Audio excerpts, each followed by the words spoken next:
Bonjour à toutes et tous, vous écoutez First Print, votre podcast comics préféré pour une nouvelle émission du format Super Friends. C'est dans ce podcast qu'on va à la rencontre des personnes qui font vivre la pop culture et la culture comics par leur travail. Et non, on ne va pas entamer un nouveau tour de France des éditeurs de comics pour 2025, arrivé seulement à la moitié de l'année, mais du côté de Urban Comics, il y a eu quand même pas mal de choses qui sont passées sur ces 6 premiers mois et pas mal de choses qui vont arriver. Et je sens d'ailleurs que notre intervenant François Hercouet, directeur et éditeur d'Urban Comics, a envie de me couper en plein dans mon introduction. Quand tu me vois faire... Oui. Et en fait, je voulais faire la blague du podcast parce qu'il n'y en aura pas d'autres. On fait pas de Tour de France, mais on fait un Tour de François. Un tour de François, c'est effectivement, c'est compréhensible pourquoi en fait tu n'aimes pas que je fasse des blagues puisque ça te ramène à ton propre niveau humoristique. Voilà, ça me rappelle combien tu es meilleur que moi. Exactement, mais c'est très bien. En tout cas, bienvenue à toi, François. J'espère que tu vas bien. Bienvenue à toi, Arnaud. Oui, c'est vrai. Parce qu'on peut quand même dévoiler le lieu où ça se passe. C'est à l'ombre de mon domicile. C'est ça. En pleine canicule et là on s'est réfugié. Au frais. Dans le salon. Au frais, dans le salon. Si vous voulez savoir à quoi ressemble un salon d'éditeurs de DC Comics en France, eh bien, soyez très déçus. Il n'y a pas de Batman partout. Voilà. Non, il y a même un poster de Totoro, ce qui est très appréciable, mais il n'y a pas de Batman partout, donc voilà. Et non, parce que j'ai une famille. C'est ça. Elles sont pas encore toutes fans de Batman. C'est ça. Bon, il te reste encore quelques années pour les convertir, mais avant de convertir ta propre famille, il faut s'occuper aussi, des lecteurs, tout simplement, des lecteurs de comics. Et c'est pour ça en fait que effectivement c'est aussi pour ceux qui nous écoutent, je crois que c'était il y a peut-être un mois ou deux où je me suis dit que ce serait bien de faire un point à mi-parcours de l'année.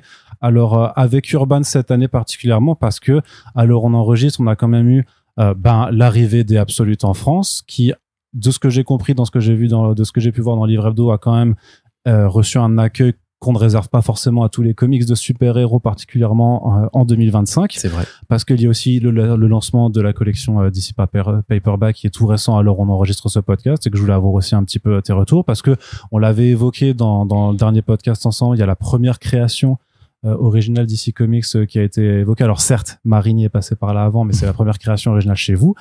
Donc je veux aussi qu'on discute un petit peu de tout ça. Et puis à aborder un petit peu d'autres choses qui arrivent, puisque là on vient de finir vos annonces sur le second semestre ou presque. Voilà. Et il y aura peut-être des trucs que tu voudras teaser parce que je crois aussi que ta fameuse newsletter arrive avec de nouvelles informations. Mais en attendant, donc commençons par le commencement. Comment ça s'est passé les premiers mois de l'année 2025 chez Urban Comics? Comme je l'avais un petit peu pas prophétisé mais un peu prévu, c'est que ça a été relativement calme. 2023-2024 n'ont pas été des années très fortes. 2025 pour moi ne commençait qu'à partir quasiment de maintenant. En fait, on a vraiment commencé notre année en avril, mais c'est vrai qu'avant ça, donc les mois de janvier, février, mars, que ce soit au niveau de la fréquentation. Alors je parle pour Urban, pour le comics, mais aussi pour l'ensemble de l'édition BD. Les libraires, enfin parlez-en à vos libraires parce que ils pourront vous confirmer aussi que c'est vrai que la fréquentation en boutique, c'est pas ouf. Enfin en gros, personne n'est très très content de cette situation-là.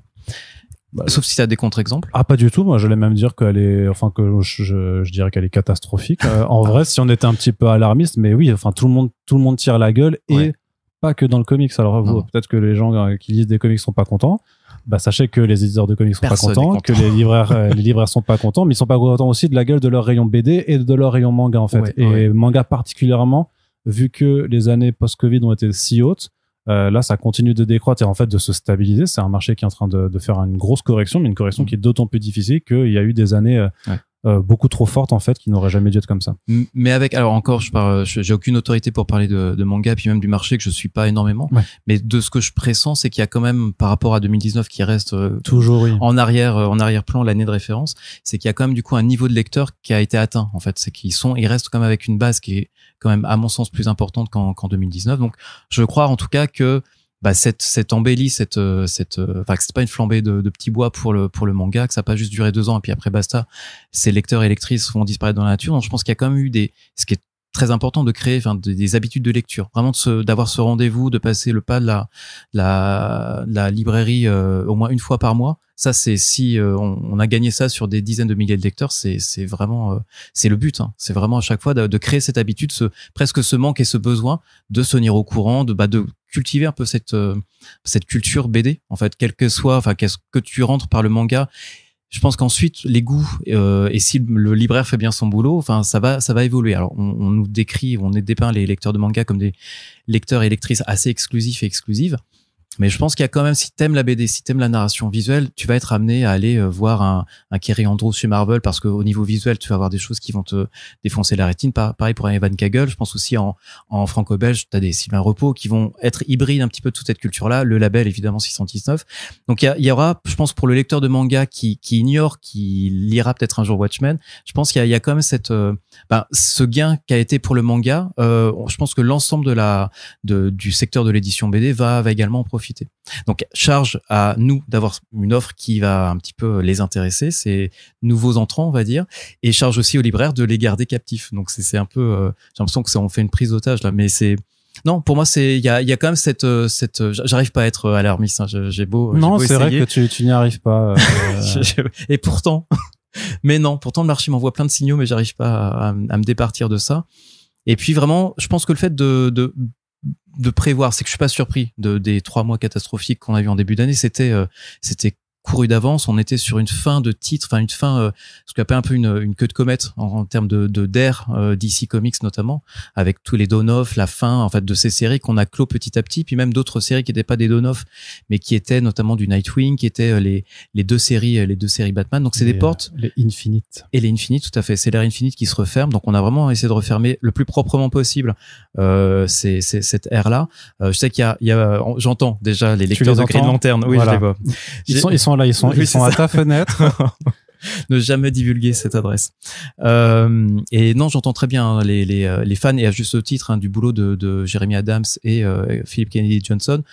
On n'oublie pas. Il y a toujours des plans. C'est ce que je raconte un peu sur les Discord ou dans les interviews que je fais, c'est qu'il y a des plans pour ce run-là qui est vraiment un run de qualité.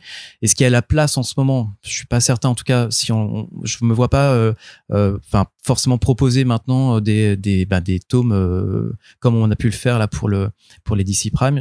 J'ai pas de certitude en fait. J'attends des signaux, j'attends un intérêt aussi. Hein. On fonctionne aussi malheureusement comme ça, c'est qu'on ne peut pas se lancer bille en tête. On n'est plus au moment du New 52 où tout était beau, tout ce qui sortait était forcément remporté un succès énorme. Là, c'est plus du tout le cas.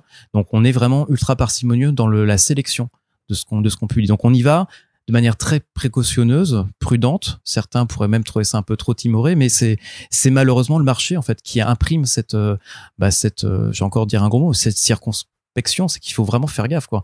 Le bouquin de trop, c'est vraiment le bouquin qui peut coûter un bras et on n'est pas dans une économie qui nous permet de sortir plein de bouquins. Parce qu'il y a effectivement les Dawn of Green Lantern qui ne sont pas continués pour le moment. Pas pour l'instant, ouais. Au final, le Flash de Cy Spurrier, tu l'as même pas entamé. Non. Et c'est ça, c'est qu'il y a pas mal de choix où tu te dis, alors c'est effectivement, on se concentre sur des valeurs sûres ou à défaut de dire valeurs sûres, de dire des titres où on sait qu'on va quand même avoir un potentiel d'intérêt parce que malheureusement, en fait, Green Lantern a beau avoir sa fanbase ou Flash aussi, elle n'est pas suffisante pour faire subsister un album dans les conditions actuelles. Voilà. Alors après, et puis parfois ça tient à la nature même du contenu, c'est qu'on parle d'habitude de lecture de gens qui peuvent suivre un personnage et tout. Il y a peut-être parmi les auditeurs et auditrices de First Print, il y a peut-être des lecteurs du run actuel de Simon Spurrier sur Flash. C'est pas évident. On est vraiment là pour le coup dans une espèce de comme il le décrit lui-même, d'horreur cosmique appliquée au monde de Flash. Et moi, ça m'a vraiment décontenancé. En plus, avec un dessin de Deodato qui, au début, moi, n'est pas du tout dans mes canons, on va dire, graphiques. Et c'est aussi quelque chose dont je peux aussi faire abstraction. Hein. Je sais que quand le public peut se pâmer devant un dessin que moi je trouve absolument repoussant, et je vois l'intérêt en fait avant tout des lecteurs et du succès du titre. Donc je peux ne pas aimer un dessinateur et on va quand même publier le Suicide Squad c'était pas Spurrier justement là pendant le film de 2016. Enfin bref, je peux aussi faire des choix qui ne sont pas forcément dans le non de 2021 dans ce cas, c'était le Suicide Squad. C'était qui le scénariste? C'est Adam. Il y avait Adam Glass. Adam Glass, oui. Ouais, Adam Glass. Bref. Ouais. Je crois que je l'ai déjà dit, hein, que c'était une série que je n'aimais pas, mais qui a vendu à 30 000. Donc, il y a parfois des évidences devant lesquelles on se plie. Ce que je voulais te dire, c'est qu'on est quand même aussi dans la lecture du contenu et avec notre boulot d'éditeur, hein, c'est qu'on n'a pas vocation à publier tout ce que DC fait. Et voilà. Après, ça nous empêche pas de faire des paris. On en reparlera sans doute en ce qui concerne Absolute. Il y aura quand même du coup cette prise de risque très calculée, oui.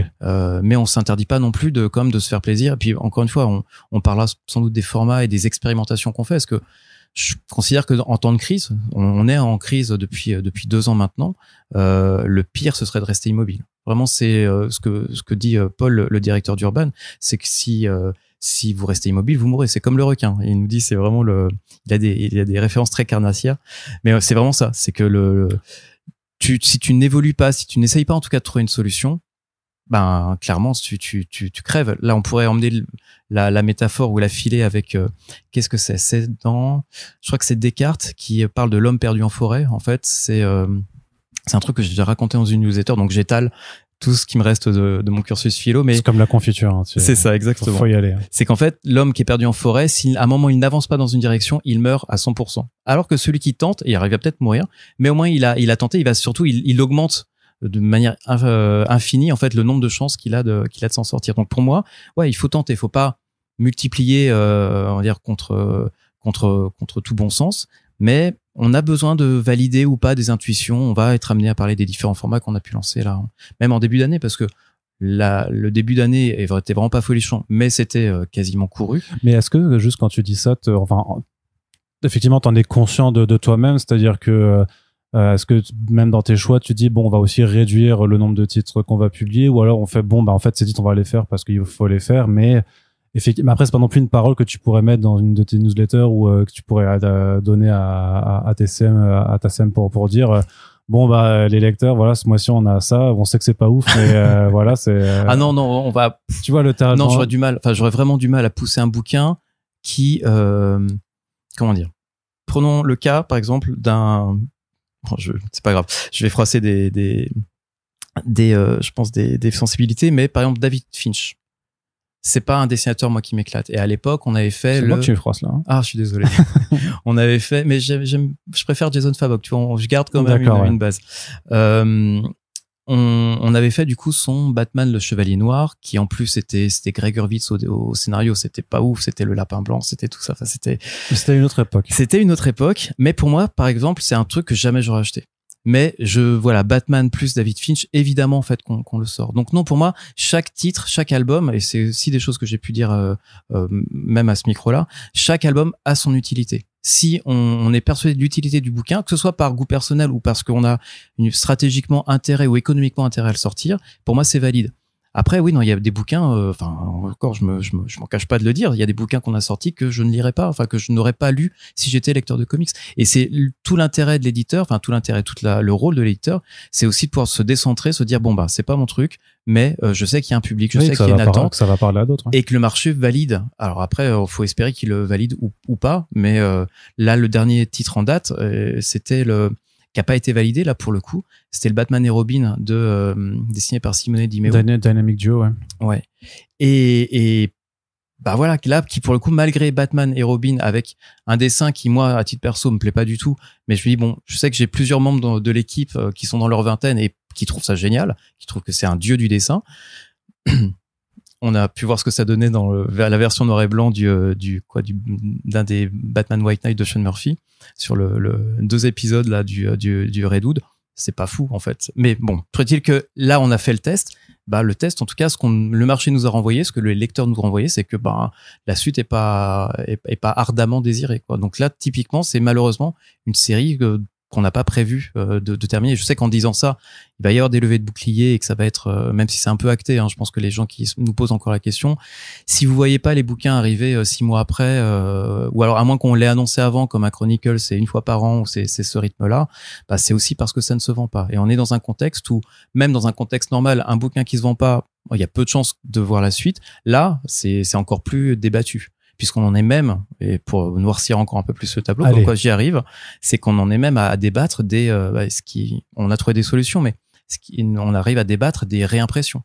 En disant, voilà, le bouquin, c'est le pire, c'est que parfois les bouquins vendent, et tu dis, ouais, mais ça nous coûte plus cher de le réimprimer à une petite quantité, puisque plus on imprime à petite quantité, plus le prix à l'exemplaire nous revient à cher, sachant que l'écoulement, bah, c'est pas une nouveauté, c'est un bouquin de fond, donc on va en vendre 5 par semaine. Enfin, c'est un truc qui, si on fait un tirage de 1000, on en a pour des années en fait à écouler ce tirage-là. Donc c'est des frais à la fabrication, c'est des frais au stock. Donc parfois il y a zéro intérêt économique à réimprimer un livre, ce qui est aberrant quand on le dit, ce qui était une aberration. Quand nous, on a pris le catalogue de DC en 2012, on était dans un marché qui, au contraire, enfin, les réimps, le fond, tout ça fonctionnait, enfin, tout fonctionnait.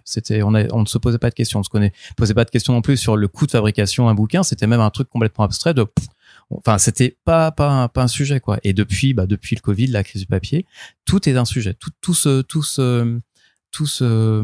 cristallise, tout se contrit. Enfin, ça crée, en fait, une espèce de paralysie qui est un petit peu compliqué. J'espère qu'on va en sortir et j'espère qu'il y a, à mon sens, pas mal de signaux faibles qui commencent un petit peu à converger vers je vais pas dire une tendance ou un retour à l'amour du super-héros, je vais pas aller jusque là, mais je trouve qu'il y a quand même des signaux qui sont un peu plus encourageants, enfin plus que en tout cas les 2 années qu'on vient de passer. C'était une très longue phrase. Ouais, mais mais c'est surtout que par rapport à ces thématiques, le fait est, enfin même les signaux encourageants, même pour l'intérêt du super-héros, ça ne contrebalancera pas les réalités plus pragmatiques du coût du papier, du coût de l'électricité, du coût du transport, qui font que vous allez jamais, et quand je dis vous, c'est toi, enfin c'est Urban Comics et c'est l'ensemble des maisons d'édition, faire revenir les codes prix, vos fameux codes prix en arrière en fait par rapport à la grille tarifaire qui évolue, parce que là on a noté que pour quatre références en fait il y a donc un plus 50 centimes qui arrive, et ce qui fait que si on compare en fait vous n'aviez pas augmenté de prix pendant 10 ans.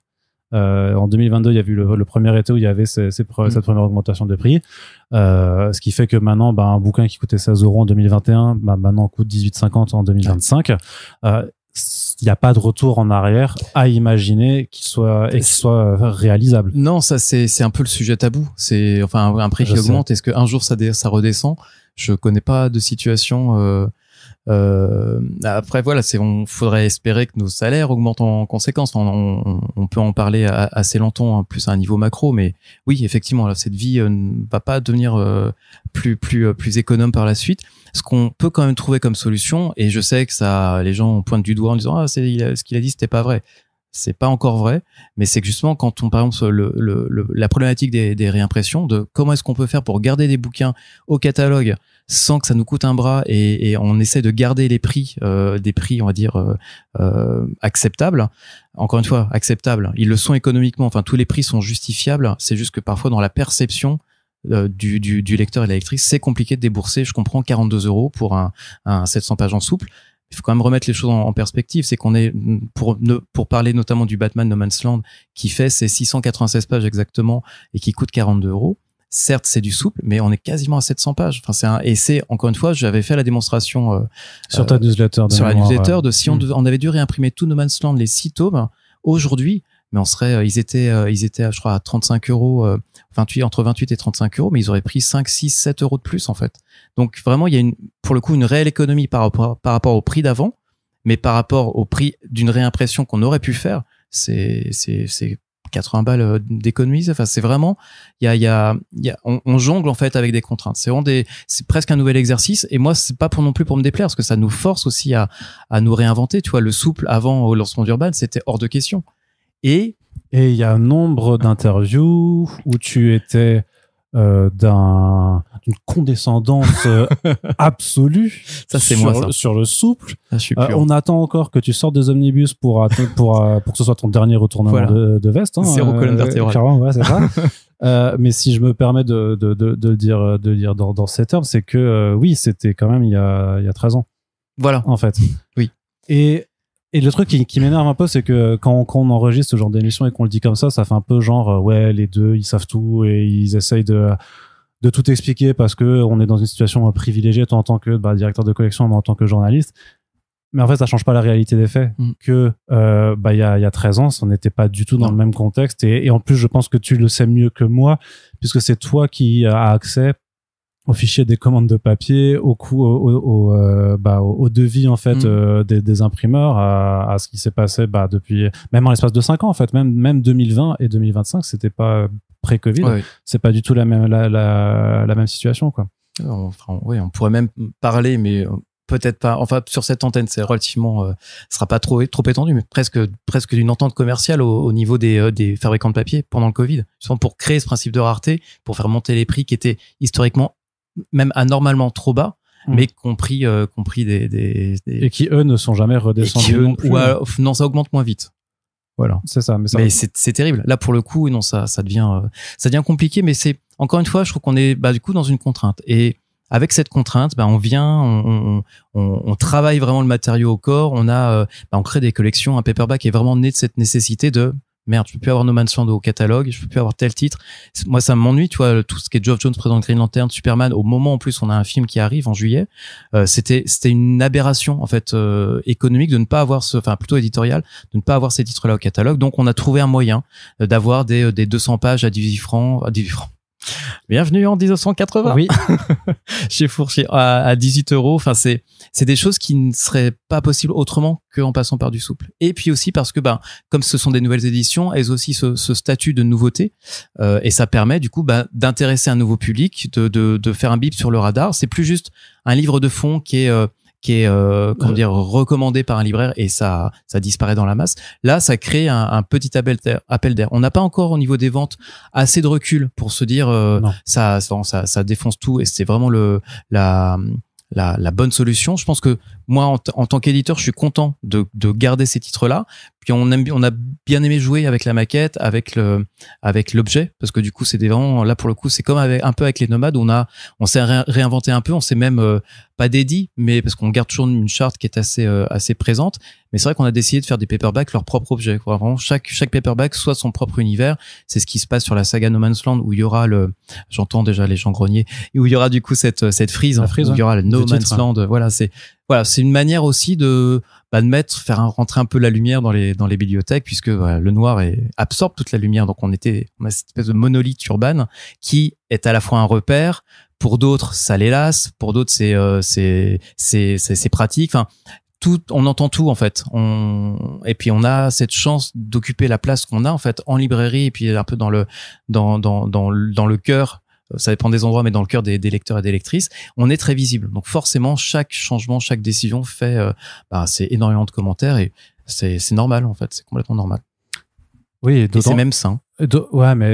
Mais d'autant plus qu'il est impossible techniquement en fait de satisfaire tous les types de lecteurs, puisque c'est vrai que si tu explores un peu, en fait, moi ça me fait toujours penser un peu à ce parallèle très politique aussi, de dire, quand t'as des politiques qui discutent et qui disent les Français veulent, où ils essayent d'agglomérer tous les Français, alors qu'en plus on est Français, donc on est particulièrement casse-pied.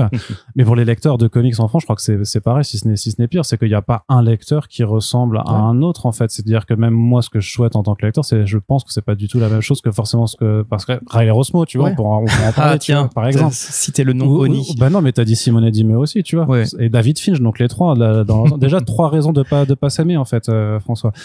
Tu vois. Mais ce que je veux dire, c'est ça, c'est que tu pourrais pas, si on écoutait tout le monde, il faudrait que un bouquin sorte le même jour, il faudrait en cartonné, 3 éditions pour chaque bouquin, en souple, avec un dos noir et à 10 balles aussi. Ouais. Ah voilà, oui. En gros, et en fait, c'est la règle du jeu, en fait, d'accepter qu'il y ait qu'on prête le flanc tout simplement que Charlène prête le flanc et je la remercie encore.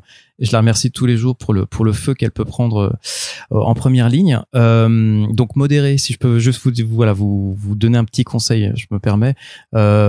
Modérez vos propos. Il s'agit de comics, il s'agit pas de vos vies. C'est certes très important. Les passions, c'est quelque chose qui nous sort aussi de la monotonie de nos vies quotidiennes, mais ça n'est jamais que ça. Il n'est pas question de vie ou de mort. Donc si votre seul problème, c'est effectivement un dos blanc sur un bouquin, considérez que vous avez une vie plutôt ok, quoi. Ça va. Donc pour l'équilibre psychique de Charlène, qui prend aussi ça avec votre community manager, pour préciser, qui prend aussi ça avec beaucoup de recul. Elle est blindée là-dessus. Et si par contre ce que j'ai pu dire aussi ailleurs, c'est que si vous avez des récriminations, des conseils, on a même des gens qui nous écrivent avec des lettres. Bref, adressez-vous directement à nous.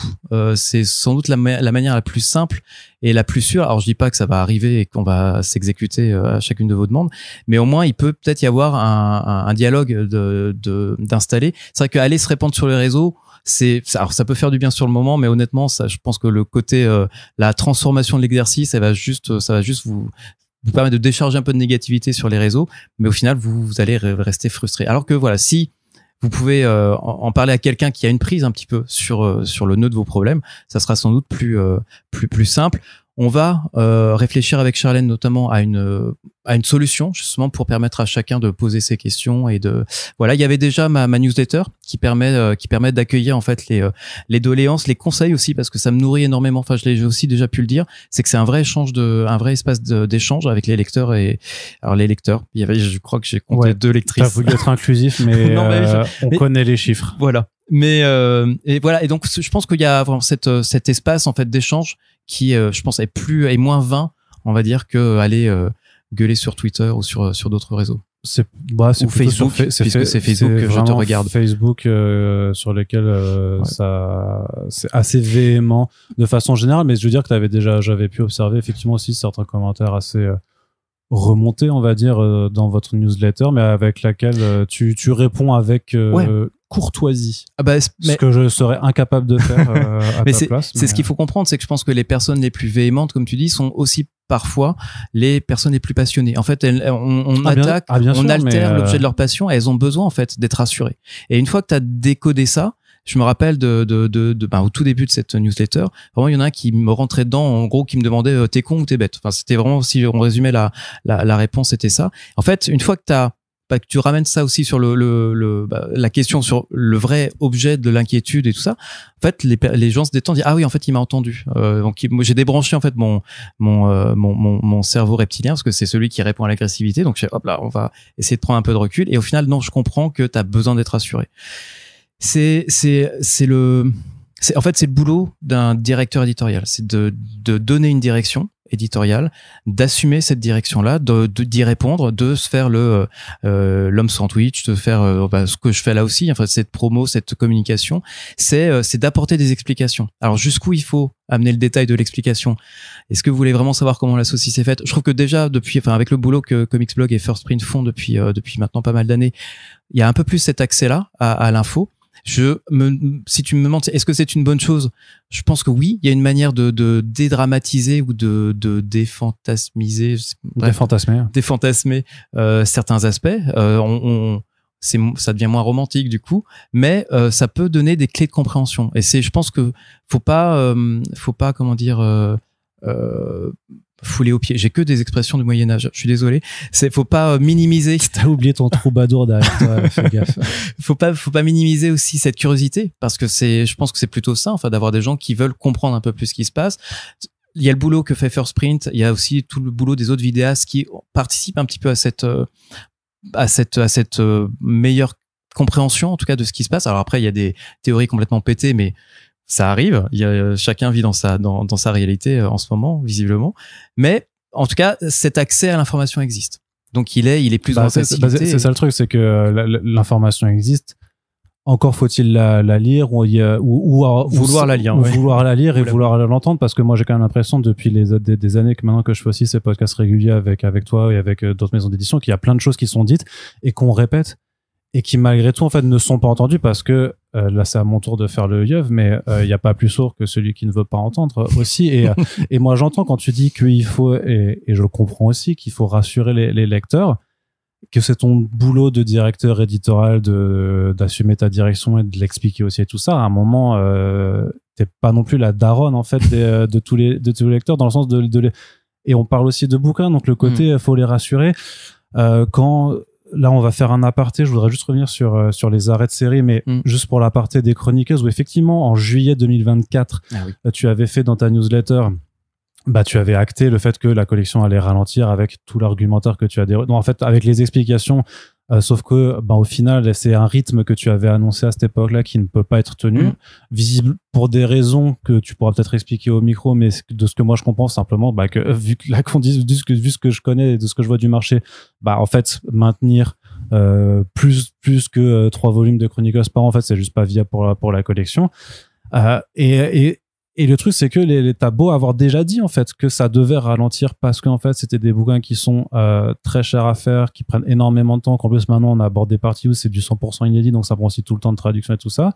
Des gens vont continuer à te dire non, mais en juillet 2024 t'avais dit ça, donc en fait s'il y a le moindre changement, c'est que tu c'est que tu te défiles, et je dis tu, mais que l'éditeur se défile, c'est que pas personnellement. Mais il y a même une rhétorique vraiment du complot, de genre on essaie de cacher des choses. Enfin, tu vois, il y a vraiment tout un aspect où en fait, on n'est plus dans un rapport rationnel en fait entre un lecteur et une maison d'édition et son catalogue. Et c'est ça qui devient bizarre. L'a-t-on déjà été? Parce que quand tu regardes les courriers des lecteurs, des bouquins, c'était hardcore. Hein.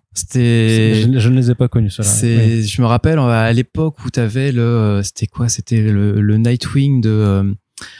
Je vais plus avoir le nom évidemment. Je vais mettre ça sur le compte de la chaleur. Ça reviendra plus tard. C'était Ron Martz et ce dessinateur. Ça ne reviendra pas. Mais alors, qui a été détesté. Enfin, c'était incendiaire. Et je te parle de ça, moi, d'un temps que j'ai connu. Mais tu regardes justement dans les Chronicles, pour parler des bien nommés. Tu regardes dans les échanges des courriers des gens qui accueillaient de manière très fraîche cette histoire de Year One en disant est-ce que Bob Kane a validé ce truc-là? C'est un torchon. Qui est ce Frank Miller, ce petit con qui se permet de chier sur mes souvenirs? On n'a pas vraiment beaucoup changé en fait, cette véhémence en fait, parce qu'encore une fois c'est un objet de passion. Donc quand tu dis que c'est pas rationnel, ça l'est. Et ce qui a peut-être changé, c'est, on va dire, la manière dont cette parole-là, assez négative, assez polémique, assez extrême au final, se développe. En fait, comme pour tout sujet de passion sur Internet, c'est qu'on se retrouve avec maintenant une polarisation des débats. Et malheureusement, c'est que avant, fallait prendre son papier, son crayon, son timbre, aller poster sa lettre. Là, maintenant, t'as juste à te lever et à taper ta diatribe et basta. En fait, je pense que c'est des vraies généralités qu'on fait, hein, mais il faudrait débrancher Internet, ou en tout cas les réseaux sociaux. Mais on en parlait un petit peu en off, mais c'est vrai que oui, je pense ça va loin, ça va très très loin. Une forme de tension. Et ce que j'avais noté, et qui n'est pas, et encore une fois, je termine. On n'a jamais terminé sur le sujet, mais qui n'est pas non plus le reflet de la réalité.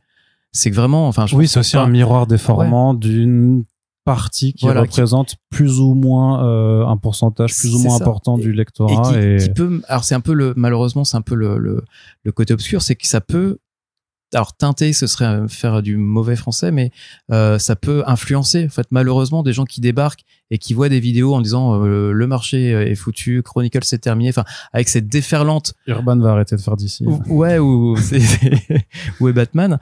Du coup on se retrouve avec quelqu'un qui aurait pu entrer et qui se dit ça pue un peu, je vais peut-être pas m'y mettre. Donc je pense que il y a heureusement on va dire cette communauté de vidéastes, et puisqu'on parle d'eux, est assez hétéroclite aussi, c'est qu'il y a de tout en fait. C'est qu'il y a vraiment un peu toutes les franges d'un public, comme tu disais, qui est assez fragmenté, qui parfois fonctionne en chapelle. Enfin, on est là, le foot, c'est pareil, hein, on en parlait encore tout à l'heure, 60 millions d'arbitres. C'est un peu ça, quoi. C'est un objet de passion. Et voilà, c'est juste que le porte-voix que sont les réseaux sociaux déforme pas mal la réalité. D'accord, ouais. Et par contre, tu disais, on parlait juste du Batman et Robin Dynamic Duo, mais quand je sais pas non plus, de mémoire, j'ai jamais vu en fait des éditeurs communiquer sur les arrêts de série. Non. C'est juste pas quelque chose qui se fait de façon générale, parce que moi je peux comprendre par contre qu'effectivement qu'on puisse demander, on va dire par souci de transparence en fait, à partir du moment où vous êtes certain qu'une série vous ne pourrez pas la continuer. La seule mémoire que j'ai, c'est tout, et je crois que je l'avais déjà cité, c'est la vidéo du FCBD, je crois 2021, quand Olivier Jalabert était encore à chez Glénat, où donc il était interviewé par Christopher de Comic Zone, et effectivement c'était 15 minutes de cette série elle a pas fonctionné, on va l'arrêter, mais j'ai jamais vu ça ailleurs en fait, parce que alors tu me confirmeras ou pas, mais c'est juste en fait quelque chose qui ne se fait pas, quel que soit le. Non, et pourquoi alors? Je sais pas, moi, il y a une maxime qui dit les gens qui pleurent n'intéressent personne. Enfin, qu'est-ce que ça apporte en fait? Si on pose la question, tu vois, typiquement cet espace là qu'on a dans les newsletters, si on pose la question de est-ce que c'est arrêté? Oui, non. Est-ce que c'est je réponds en fait. Là, voilà, c'est le seul endroit, parce que je pense que Charlène va pas non plus pouvoir prendre, parce qu'en plus, vu le milieu, vu Facebook, ce serait vraiment donner les allumettes et l'essence au pyromane. Ouais. C'est ça. Et donc non, mais par contre voilà, si, et encore une fois dans cet espace qui est un peu comment dire, cette newsletter sont des gens qui sont abonnés. Donc c'est des gens qui ont fait déjà cet effort-là, ils n'ont pas été spammés, et donc s'ils interagissent, parce qu'ils ont un intérêt sincère en fait. Et donc ils sont déjà dans une démarche de compréhension. Donc si on leur explique, ils disent bah non, le Batman et Robin, ça a été 1320 ventes. Ben là pour le coup, pour un titre de Batman, c'est le titre de trop en fait. On se rend compte qu'il y a pas de, si c'est 1320 pour le premier tome, qu'est-ce que ça va être la suite en fait? Voilà, à moins qu'il y ait que James Gunn nous fasse une série Batman et Robin avec des visuels à la Simone Di Meo en animé. Je vois pas, là, je n'ai pas d'intérêt. En fait, ce bouquin-là va prendre la place d'un autre. Et je préfère presque prendre un risque sur une série plus edgy, voilà, c'est, donc, non, effectivement, c'est ce côté de, on tait un petit peu les séries sur lesquelles on met gentiment un oreiller. Ben ouais, c'est, malheureusement, oui, je connais pas non plus d'éditeurs qui, peut-être Achilleos, je crois qu'ils ont un exercice. Non, c'était Achilleos ou Non, c'est Serge de Sel, surtout qui oui, c'est ça, là, qui fait son bilan vraiment son bilan à chaque annuel fois, très transparent. Après, c'est une fois par an, donc il est pas non plus à faire tous les 6 mois ouais. ou tous les 2 mois. Et de la même façon, je reviens sur les Chronicles, puisque il y avait vraiment eu en tout cas à lire certaines réactions et parce qu'il y a des gens qui presque en font une sorte de l'inédito, de supposer, je te dis, de cette rhétorique presque conspirationniste, de dire mais peut-être qu'en fait c'est arrêté, mais là ils ont quand même annoncé le Superman pour la fin d'année, mais il reste donc 2 mois pour en annoncer 2 autres pour tenir le truc, donc peut-être qu'en fait ils essaient de cacher que ça meurt à petit feu, et tu vois, et d'avoir ce genre de rhétorique, c'est en fait, oui, non, c'est, écoute. Après toi, j'imagine que c'est plus effectivement Charlène au community management qui voit ça en première ligne et qui prend franchement très cher là-dessus. Encore une fois, je pense que rien, oui, elle est blindée, mais voilà, c'est rien de personnel. Non, c'est sûr, mais c'est juste que c'est pas non, pas agréable, c'est disproportionné. Et c'est là où on n'est plus dans la réalité en fait. Dans des trucs comme ça. Bon, est-ce que j'ai d'autres sujets qui fâchent avant d'aborder les trucs cool quand même de l'année? Oui, si, j'en ai un qui me vient en tête, Justin. Attention. Oh là là. Tu vas prendre cher. Non, c'est pour Deadly Class, oui. en fait, parce que ça, c'est aussi quelque chose qui est revenu très souvent et que je peux comprendre aussi, tout à fait. C'est effectivement Deadly Class qui devra arriver en paperback, donc en urban paperback, parce que vous développez aussi ce concept pour des séries indées. Mais effectivement, à la base, ça avait été annoncé, je crois, en grand format urban c'est ça, cartonné. Comme Fear Agent avait été annoncé en grand format cartonné, tout à fait. Et il passe en paperback. Pourquoi? Parce qu'en fait, pareil, c'est sans doute des choses que les gens ont pu lire dans cette fameuse newsletter dont on donnera pas l'adresse. Si, on vous donne ça à la fin de l'épisode resté. Pour ceux qui savent pas. Oui.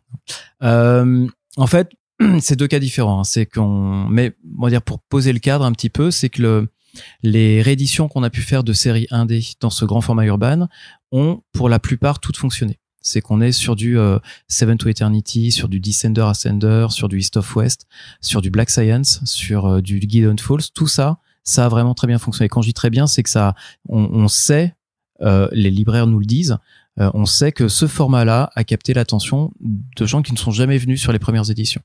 Donc pour moi, ça, c'était une réussite. Après, il y a une vraie réalité, c'est que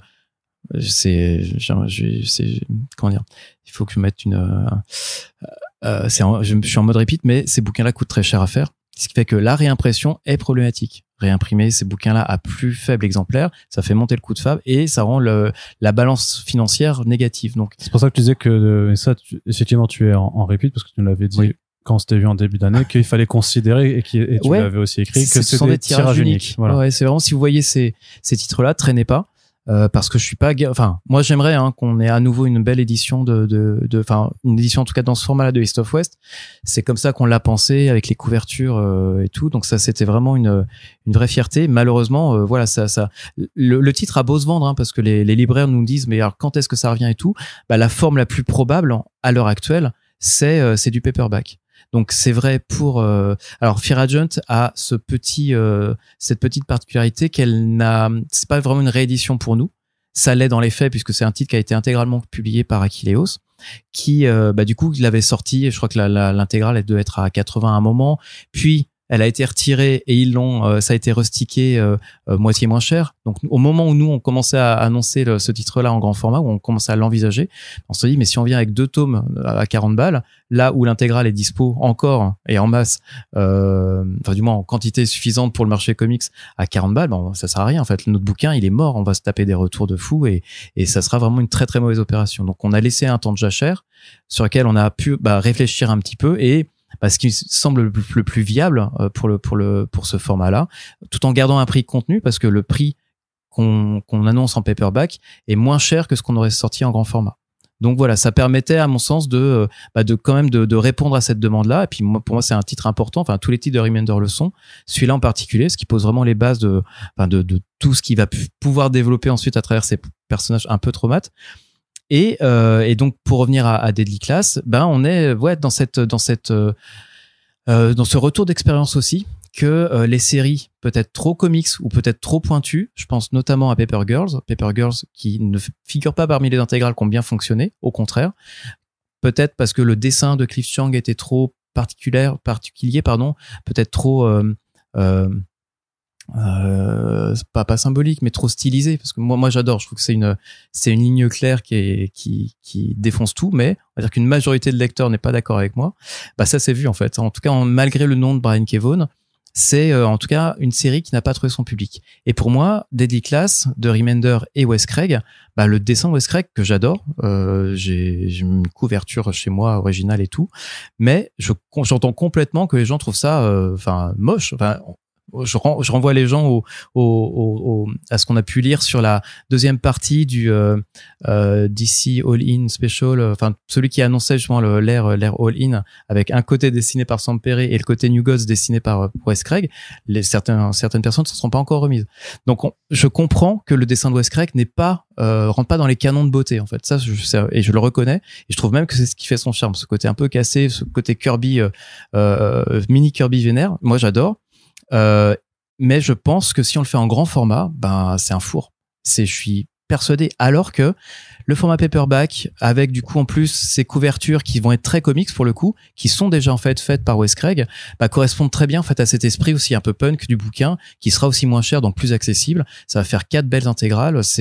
Pour moi c'est comme ça que j'imagine en fait la série perdurer au catalogue. Donc ouais, non, c'est des choix qui sont faits également de cette sélection de grand format. Il y a ce que veut l'éditeur. Il y a un moment, le marché me dit tiens, le grand format ça fonctionne. 6 mois après, je me rends compte que oui, ça fonctionne, mais pas sur tout. Donc Paper Girls, alors que j'avais peut-être déjà annoncé au même moment, tiens, on va faire des Deadly Class, ça va être super. Non, en fait, le fait que j'ai aussi un retour de marché, je serais stupide de pas en prendre compte. Et donc mon intuition première, qui était évidemment Deadly Class en grand format parce que c'est les bouquins que je veux chez moi, c'est pas valide en fait. Donc je vais pas y aller non plus. J'ai pas envie de planter le bouquin pour qu'il disparaisse pour toujours en fait. C'est ça le truc, c'est qu'on est vraiment parfois, là pour le coup c'est un peu alarmiste, mais un peu dans la survie quoi. Et je veux dire, pour moi du coup il est complètement légitime dans ce format paperback, la série Deadly Class, mais je dis pas que ça va être un carton non plus. Pour moi, je fais œuvre d'éditeur, en fait. Pour moi, c'est mon boulot de garder cette série-là parce qu'elle est importante dans le parcours de Remender, dans le parcours d'Urban aussi, de ce qui nous lie, en fait, avec les auteurs. Ce sont des auteurs auxquels on tient énormément. Et, je n'imagine pas Urban laisser la licence, sur ce titre-là, la laisser dépérir. Donc voilà, et pour ceux qui pourraient avoir un esprit d'escalier et se dire mais Kaya, typiquement Kaya en indé, prix abordable et tout, malgré les 10 € de lancement. Oui, ça n'a. Non, c'est là où on se rend compte que même à 10 €, les gens ils freinent en fait. Alors que pour les quelques, on va dire, on a quand même un bon millier comme à avoir suivi Kaya et son petit frère. On sait que c'est l'une des meilleures BD actuelles. C'est hyper bien. Ouais. Malheureusement, ça a pas du tout rempli les objectifs, si tant est qu'il y en ait. Mais en tout cas, là, à l'heure actuelle, la série, elle est en pause et je réfléchis du coup à une autre manière de la proposer. Si jamais Deadly Class fonctionne en paperback, là, j'ai peut-être un coup à faire en reproposant les tomes 1 et 2 en petite intégrale paperback et aussi la suite du cycle. Les 4 premiers bouquins forment un cycle. Donc voilà, on aura peut-être un truc pérenne, mais voilà, ça demande un peu de temps et il faut pas se précipiter non plus en fait. On s'en rend compte tous les jours quoi. Donc je comprends qu'on soit dans une culture de l'immédiateté, de ce que t'as dit, tu l'as dit et tu dois le faire. Bah ouais, mais si j'ai réfléchi, en fait, si je réfléchis après coup, que je me rends compte que c'est une mauvaise idée. Oui, et puis c'est pas, enfin, tu dis réfléchir après coup, parce que ça pourrait faire genre, t'as pris une décision à la con sans y réfléchir, et puis après tu fais, ah non, en fait, ça marche pas. Non, c'est en fait, tu l'annonces parce que t'as des premiers retours. Après, t'as d'autres sites qui arrivent, t'as un retour du marché sur je sais pas combien de temps qui t'informe aussi qu'en fait non, effectivement pour tel ou tel voilà, site ça va pas marcher. Faut ajuster le tir quoi. Parce que en parallèle, bah t'as continué à faire d'autres grands formats urbains pour des choses qui a priori continuent de fonctionner aussi. Qui fonctionnent, et je pense que certains titres en fait, si on les avait sortis en indé au format habituel indé, n'auraient pas aussi bien fonctionné. Je pense notamment à Une soif légitime de vengeance ou Les mythes de l'ossuaire. Si on les avait gardés dans des formats urbains indies typiques, n'aurait pas fait les chiffres qu'ils ont fait. Ou Nice House. Bah, oui, effectivement, j'ai même pas mentionné Nice House tellement il est stratosphérique. Mais tu voudrais commencer à parler de ce qui va bien? Mais j'ai envie, moi je voulais rester sur Paperback parce qu'il y a quand même pas mal de décisions qui ont été, enfin d'annonces qui ont été faites qui montrent aussi en fait l'étendue de ce que va regrouper cette gamme, et justement pour rester sur les indés. Puisque vous terminez The Weatherman en fait en faisant un 3e tome, mais en faisant aussi une intégrale en paperback. Donc il y a aussi une volonté. Enfin parce que j'aime vraiment la série. Pour moi c'est comme ça que je la pitchais. C'était le Blade Runner au soleil, mais je trouvais que c'était je trouvais ça super bien écrit. Je trouve en plus que ça s'améliore, notamment sur la colorisation par la suite. Enfin vraiment, je trouve que le duo créatif fonctionne vraiment bien. Alors il a souffert de temps de publication aux États-Unis un peu long, et puis nous temps de réactivité, parce que quand c'est plus le moment en fait. T'as aussi ce phénomène, tu peux signer un bouquin, si jamais tu te rends compte que la série met du temps à sortir, tu te rends compte que parfois tu restes avec une série que tu aurais pu défendre à un temps T, et si jamais tu lui mets 6 mois de plus dans la vue, c'est plus du tout le plan, c'est plus du tout l'ambiance, le marché est pas le même, t'y mets moins d'énergie. Enfin il y a ce côté parfois un peu c'est un bon bouquin, mais c'est plus le moment en fait. C'est choper cette espèce de zeitgeist et de garder ses plans aussi en l'état, parfois ça c'est un petit peu compliqué. Mais pour moi c'était typiquement c'est une expérimentation, proposer la fin d'une série qui est attendue depuis 4 ans et du coup la permettre aussi aux nouveaux lecteurs de la découvrir dans ce format paperback. Pourquoi? Aussi parce que on pouvait pas réimprimer les tomes 1 et les tomes 2 qui sont quasi en rupture. Et donc c'est aberrant de sortir un tome 3 alors que les tomes 1 et les tomes 2 sont pas dispo si t'essayes pas de trouver une solution. Et la solution, ça a été ça. C'était du coup de proposer en tout cas l'intégralité. Enfin, c'est vraiment, pour ceux qui aiment la SF, c'est, on va dire, une petite inspiration j'ai Total Recall, petite, mais vraiment derrière une exécution qui est, je trouve, qui est passionnante. Vraiment, c'est un des bouquins de SF, moi, qui m'a vraiment énormément plu. Donc voilà, là, on est aussi un peu dans la volonté de l'éditeur, on va dire soutenu par les auteurs, parce qu'ils sont très contents que le bouquin continue à exister chez Urban. Mais typiquement, moi, c'est une série qui est à découvrir, et j'espère que du coup, que les gens vont être sensibles au dessin de Nathan Fox. Oui, et puis au-delà de ces seuls indés, il y a aussi le fait que par rapport à l'ambition, en tout cas l'annonce initiale de Paperback de proposer des vieux titres, en fait, notamment les DC classiques, va aussi y avoir en fait des trucs beaucoup plus récents qui vont être annoncés, comme donc le Detective Comics de James Tynion Ford et Alvaro Martinez avec Eddie Barrows, mais aussi le Justice League de Scott Snyder et Jorge Jiménez. Oui, parce que ce sont aussi des titres qui manquaient à l'appel. C'est ce qui les libraires nous le rappellent suffisamment souvent, c'est que ce sont des titres qui ne sont plus disponibles en intégralité en fait en stock. Et ça, encore une fois cette problématique de la réimpression qui est, je le rappelle, qui est la raison première pour laquelle Paperback existe. À la base, c'est une collection qui est censée remettre à disposition ce fonds de catalogue-là. Alors, on cerise sur le gâteau, ça nous permet quand même de faire de l'inédit. Parce que moi, à partir du moment où j'avais mis en place cette chronologie, le fait de faire apparaître vraiment les années de publication originelles sur les dos, ça permettait de refaire en fait la chrono qu'on avait dans les premiers bouquins, les premiers DC classiques chez Urban, d'avoir quelque chose qui, avec le temps, va être structuré autour des différentes crises. Tu vois, typiquement, Infinite Crisis, qui est en 5 tomes, ou 52, 52, ce sont des séries également qui ne sont plus disponibles à l'heure actuelle. En tout cas, pas en intégralité. Donc voilà, pour moi, c'était avant tout, ça devait remplir cette fonction de garder un catalogue, un fond vivant, parce que c'est aussi une manière c'est vraiment là pour le coup c'est le b.a.-ba quoi. Mais transformer du coup un titre de fond en nouveauté, ça permet de mine de rien de mettre un peu plus le focus ou d'intéresser même un nouveau public, parce que tous nos lecteurs ne sont pas devenus lecteurs avec le Urban des années 2012. C'est que heureusement tous les ans on a pu intéresser des nouvelles personnes qui, certaines n'ont jamais connu No Man's Land, ou alors maintenant à des prix prohibitifs. Donc voilà, c'est quelque chose qui est réparé. Ça fait pas plaisir à tout le monde parce que 42 € c'est une somme, certes, mais c'est moins cher que ça devrait l'être. Et pour revenir un petit peu sur la nouveauté, je trouve ça chouette aussi au moment où en plus James Tynion s'est fait un nom avec Nice House on the Lake et By the Sea. C'était un peu guidé aussi de ce côté-là. C'est ça, exactement. Quoi. Et pareil pour Scott Snyder qui revient en force avec Absolute Batman. Du coup, de revenir un petit peu avec ces titres-là et d'en faire des nouveautés qui en plus sont nécessaires à notre catalogue parce qu'elles sont plus dispo autrement. Voilà, on essaye à chaque fois de trouver ces solutions qui vont répondre en fait à plusieurs besoins. Et après, est-ce que ces solutions qui répondent à nos besoins en tout cas répondent à la demande que le lecteur avait peut-être même pas en tête? Ça, c'est un peu la magie de l'édition, c'est que quand tu arrives à précéder la demande, quand tu arrives presque à créer une demande, ah oui, c'est ça. En fait, je le savais pas, mais ça me manquait. On va voir. Peut-être qu'on arrive trop tôt, peut-être qu'on arrive trop tard. On peut faire que proposer, les libraires et le public disposent, et après, si c'est validé, on poursuit. Et dans ce même ordre d'idée, t'as quand même, donc tu parles d'inédit, en tout cas d'inédit chez Urban pour le moment, puisque à chaque fois on te rappellera que il y avait d'autres éditeurs de DC Comics en France avant Urban Comics, monsieur Hercouet. Mais non, donc le Wargames, effectivement, le Wargames que j'affectionne beaucoup et qui pour le coup faisait partie de mes demandes à titre opérateur. Je me sens même que je l'avais dit dans. Il me semble aussi, ouais. Dans un des crossovers que j'enregistre pour vous.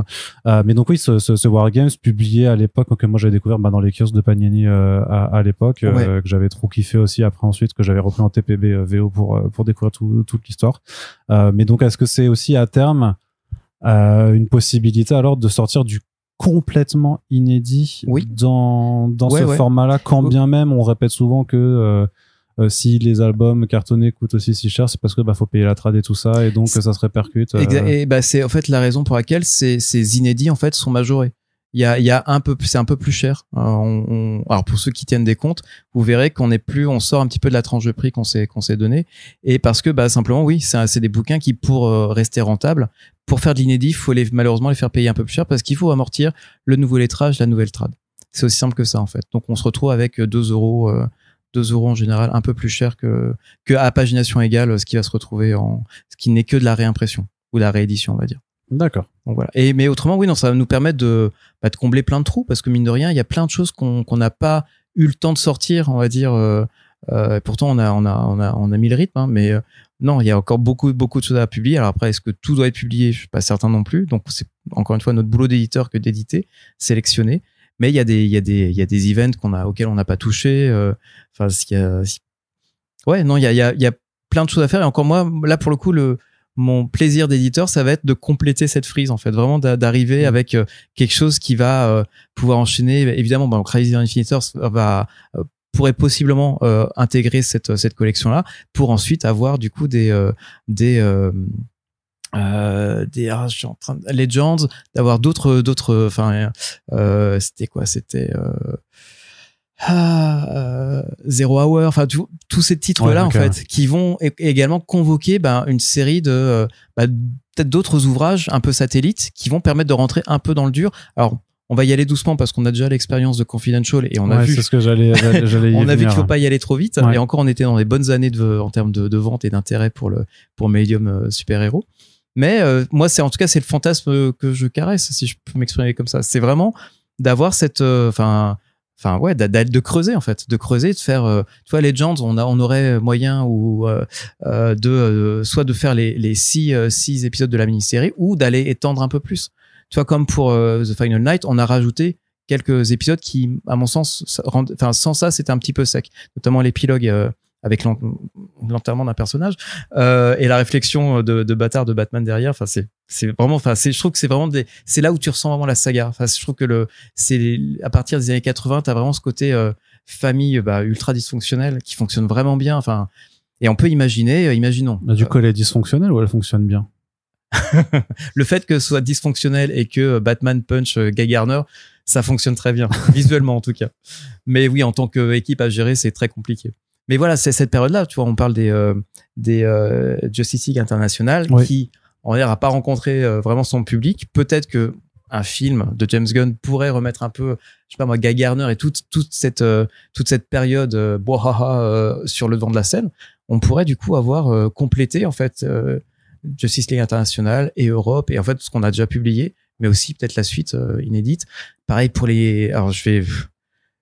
Ne me reprochez Attention, pas de pas le sortir. Voilà, c'est ça. Mais idéalement, ne prenez pas pour argent comptant ce qu'il me raconte. Si Paperback fonctionne, on a tout intérêt à compléter le run de New Teen Titans, d'aller chercher d'autres Wonder Woman de Perez, d'enchaîner avec Byrne. Enfin, tout devient possible en fait. Et je réponds peut-être à la question qui viendrait, c'est que est-ce que DC Classics s'est abandonné? Est-ce que cette collection en tout cas, qui regroupait tous les titres de 85 à 2011 est abandonné, ben en fait oui, en fait de fait c'est qu'après 12-13 ans, ça fait même très longtemps qu'on a pu publier de DC Classic, mais si je pense qu'il y a un meilleur écrin et que Paperback devient en fait un petit peu ce véhicule pour un peu promouvoir toutes ces périodes de DC Comics, on n'a aucun intérêt en fait publier aujourd'hui un DC Classic, ce serait hors sol en fait, ça n'est plus rattaché à rien, il y a plus vraiment de raison en fait. Alors que l'inscrire dans un concept édito tel que Paperback, là il y a beaucoup plus où il y a une meilleure lisibilité. En plus on voit les années sur les bouquins. Enfin c'est tout de suite, tu sais exactement ce qu'il faut lire avant.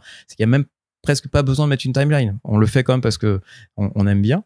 Et puis d'un côté on a la timeline vraiment générale de l'univers d'ici, et de l'autre côté celle qui est attachée au personnage. Donc ouais, et c'est normal. J'entends aussi les gens qui disent multiplient les collections, ils vont pas jusqu'au bout du truc et tout. Mais c'est normal en fait. On est dans un matériau qu'on essaie de rendre le plus attractif, le plus vivant. On essaie d'avoir des collections qui s'adaptent. Alors non seulement au marché, mais aux envies aussi un petit peu des lecteurs. Et c'est comme le comics en fait, il n'a pas cessé de se réinventer depuis sa création. C'est qu'il y a toujours eu des portes d'entrée, alors plus ou moins bien cachées, mais le comics c'est ultra plastique. C'est une chronique. Enfin, c'est cette valeur-là, moi, je trouve encore une fois, je l'avais lu quelque part, et je crois que je l'avais déjà ressorti dans une autre interview, mais c'est qu'en fait, les comics sont publiés de manière continue depuis la fin des années 30. Enfin, les comics de super-héros. Et en fait, si jamais on retrouve ça, si c'est la seule chose qu'on retrouve de la civilisation humaine dans 3000 ans, en fait, on aura une chronique, plus ou moins fantasmée de notre société, de la manière dont elle a évolué à travers les différents âges, au moment le moment où les super-héros deviennent des super patriotes pour aider en gros l'effort de guerre américain. Ensuite, quand ils reviennent au foyer, on n'a plus besoin de super-héros, mais on a besoin de super papa à l'American Way of Life. On a également un autre changement, et tout le contenu des comics c'est à chaque fois adapté en fait au contexte socio-politique en fait de son époque. Et je trouve qu'il y a vraiment ce côté chronique. C'est pas pour replacer Chronicles encore, achetez-les, offrez-les, mais il y a vraiment ce côté chronique en fait de notre société que je trouve passionnant et qu'on retrouve pas vraiment ailleurs. Enfin, encore une fois, je parlerai pas pour le manga parce que je suis pas assez pointu, mais je trouve qu'en franco-belge t'as pas vraiment ça. Alors que sur le côté continu, le comics remplit cette fonction presque de documents sociaux. Alors très fantasmé, très romantisé, mais je trouve qu'il y a vraiment cette valeur là. Et là où j'allais, c'était, je sais plus où j'allais avec cette idée, mais en tout cas, c'est qu'on est avec un matériau qui de base se réinvente, en gros, alors qui se réinvente de plus en plus vite. On a des reboots plus régulièrement, mais c'est normal qu'un éditeur repense aussi ses collections. Et c'est normal, et encore je l'avais dit, qu'on fonctionne de manière sédimentaire. C'est que Confidential a donné le substrat. J'ai vraiment l'impression de parler comme un vieux prof de français, mais à donner la base, en fait, la matière. Alors le substrat serait plutôt de la SVT ou de la physique chimie techniquement. Bon, en tout cas, voilà, on a la base de ce qui est devenu aujourd'hui Chronicles.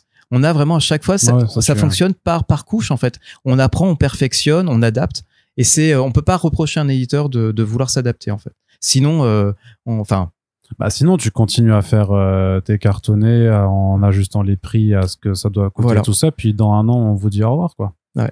En gros. Ça. Voilà. C'est Evolve or Die, diraient certains mutants. Ah oui, on cite les X-Men chez Urban Comics, d'accord. On a beaucoup lu les X-Men. Remarque. Mais justement, c'était par rapport au fait que tu peux effectivement avoir toutes ces frises chronologiques, où il faudra juste que vous fassiez attention, j'imagine aussi, à peut-être éviter les doublons par rapport aux Chronicles, en tout cas à deux d'entre eux, celui de Superman et celui de Batman. puisque notamment que je sais que vous n'avez pas republié Nightfall en paperback parce que c'est une période qui va arriver incessamment sous peu. Pareil pour l'ère du triangle de Superman, là qu'on va commencer à aborder à la fin d'année dans le dernier Chronicles qui est annoncé. Et voilà, on va plutôt aller voir le run de Kurt Busiek, peut-être, ce n'est pas une promesse, mais peut-être du New Krypton. Enfin voilà, des choses dans lesquelles on n'a pas tapé en fait. D'accord. Ouais. Et justement, juste pour les Chronicles, donc où sont Flash et JSA? Ils sont sur le banc de touche pour l'instant. Ils reviennent. En tout cas, il y aura un tome de chaque. Encore une fois, je parle avec la connaissance que j'ai aujourd'hui du marché et de mon planning, mais on a un tome de chaque l'année prochaine. D'accord. Donc c'est pas une collection qui est abandonnée.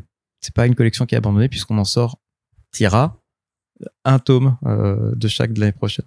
Très bien. Maintenant, pour le moment actuel, donc on disait le début d'année était pas fou. Voilà. Et donc, toi, tu attendais avec une certaine impatience, j'imagine, la sortie des Absolutes, mais tu viens de faire le geste qui dit je veux réagir à un truc. Avant de refermer la porte du début d'année, c'est qu'il y a quand même eu des chouettes surprises.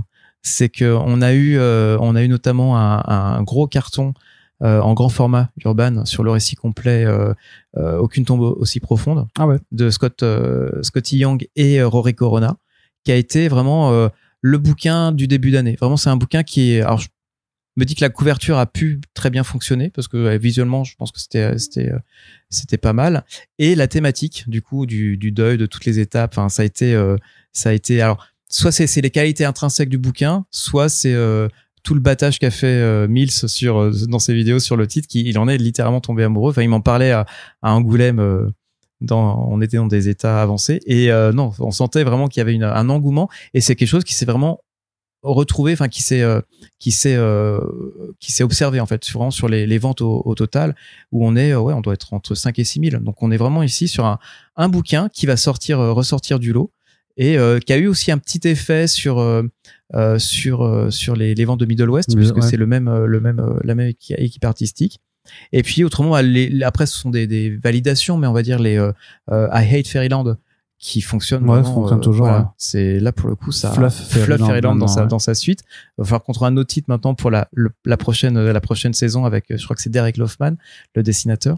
Mais ça par contre, ça c'est un bouquin qui fonctionne vraiment super bien tout seul. Enfin, Scotty Young là-dessus commence du coup aussi à créer un catalogue important en tout cas chez nous. L'autre chose qui a été une expérimentation de ce début d'année 2025. Un certain coffret peut-être. C'est vrai, tout à fait. Le One Hand Six Fingers qu'on avait proposé en coffret. Et donc il y avait une publication mensuelle de chaque chapitre de en janvier doublé de ces deux séries de Ramvé et Dan Waters. C'est ça. Et donc voilà, qui a été en tout cas une offre qui a peut-être proposé un peu de nouveauté. Je pense que les libraires s'en sont emparés, les lecteurs ont joué le jeu, ont apprécié ce côté mensuel. Alors de là à dire qu'on a réinventé le kiosque, il n'y a qu'un pas. Mais je pense que tu ne franchis pas bizarrement. Non, je vois ton pied là, il ne s'avance pas plus que ça. Je m'arrête pile. Et pour cause, c'est en librairie. Donc on est en tout cas sur un format qui, je pense que dans le fond, la forme, on a trouvé une solution qui respectait aussi la volonté des auteurs, hein, d'avoir ce côté rendez-vous, ce côté un peu découverte et chasse aux indices qui fonctionnait très très bien. Et maintenant on propose l'intégrale, on va dire, c'est en octobre, 6-7 mois après, et on va là encore essayer de conserver aussi la singularité de cette lecture-là. Cette lecture en parallèle, alors on est en train de travailler avec Sarah, qui est l'éditrice sur le titre, à une forme qui, je pense, pourra être assez intéressante, en tout cas pour le moins innovante. Je veux croire que ça l'est. Et voilà. Donc on est en train de travailler là sur l'objet. Donc donc sur l'objet, parce que j'imagine qu'à l'intérieur, par contre, vous allez. On a changé la fin. Alors t'as une deuxième blague.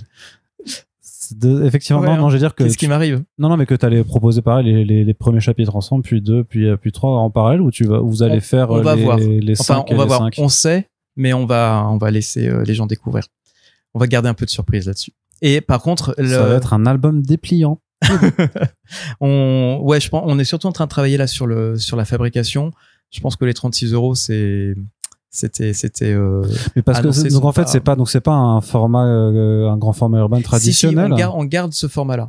Mais dans cette limite-là, dans cette contrainte de dimension, on a une idée de la manière dont on va proposer D'accord, ça. ok. Bah, C'est cryptique. C'est cryptique de ouf. Mais c'est vrai que ça peut être par contre des détails soumission d'idées peut-être à être plus explicite lors des annonces pour pas qu'on ne réagisse que sur un effet très format, pagination, prix et de faire des comparaisons du coup parfois entre des bouquins qui n'ont pas grand chose à voir bien sûr, mais l'un avec l'autre. Dans l'idéal, est-ce qu'on avait pu faire quelques années auparavant, sur les 2 dernières années, on pouvait pondre des éditos qui mettaient un petit peu en perspective, qui explicitaient un peu plus les bouquins. Là, moi j'ai pas le temps. Tout se fait, alors je vais pas dire que tout se fait à l'arrache, mais on va dire ça sort du four en général quand vous avez les infos, et on a plein d'ajustements derrière. C'est quand vous voyez des bouquins décalés, quand vous voyez des changements de pagination, de prix, tout ça, on aimerait que tout soit d'équerre, mais malheureusement là dans l'économie humaine et de temps qu'on a, il y a des ratés à ce niveau-là. On fait le mieux possible. En fait, ce que vous avez là, c'est le mieux possible. Donc restez tolérant, sachez qu'il y a une information qui vous choque avec un peu de chance, elle était peut-être pas def, c'est pas le meilleur, c'est pas la meilleure des situations, mais en tout cas c'est le meilleur des mondes dans lequel on est, quoi. Et voilà, là il y a des choses qui vont être affinées. Ouais, non, mais d'autant plus que ce que j'entends aussi, par rapport au fait que je peux suivre aussi certains sujets pour en discuter avec vous, avec les maisons d'édition, c'est que parfois un bouquin prévu à un instant T, à un prix T et dans un format T, oui, effectivement, ça peut changer, et que moi, j'entends aussi qu'il faut donc communiquer pour rassurer parfois, ou juste pour informer les lecteurs.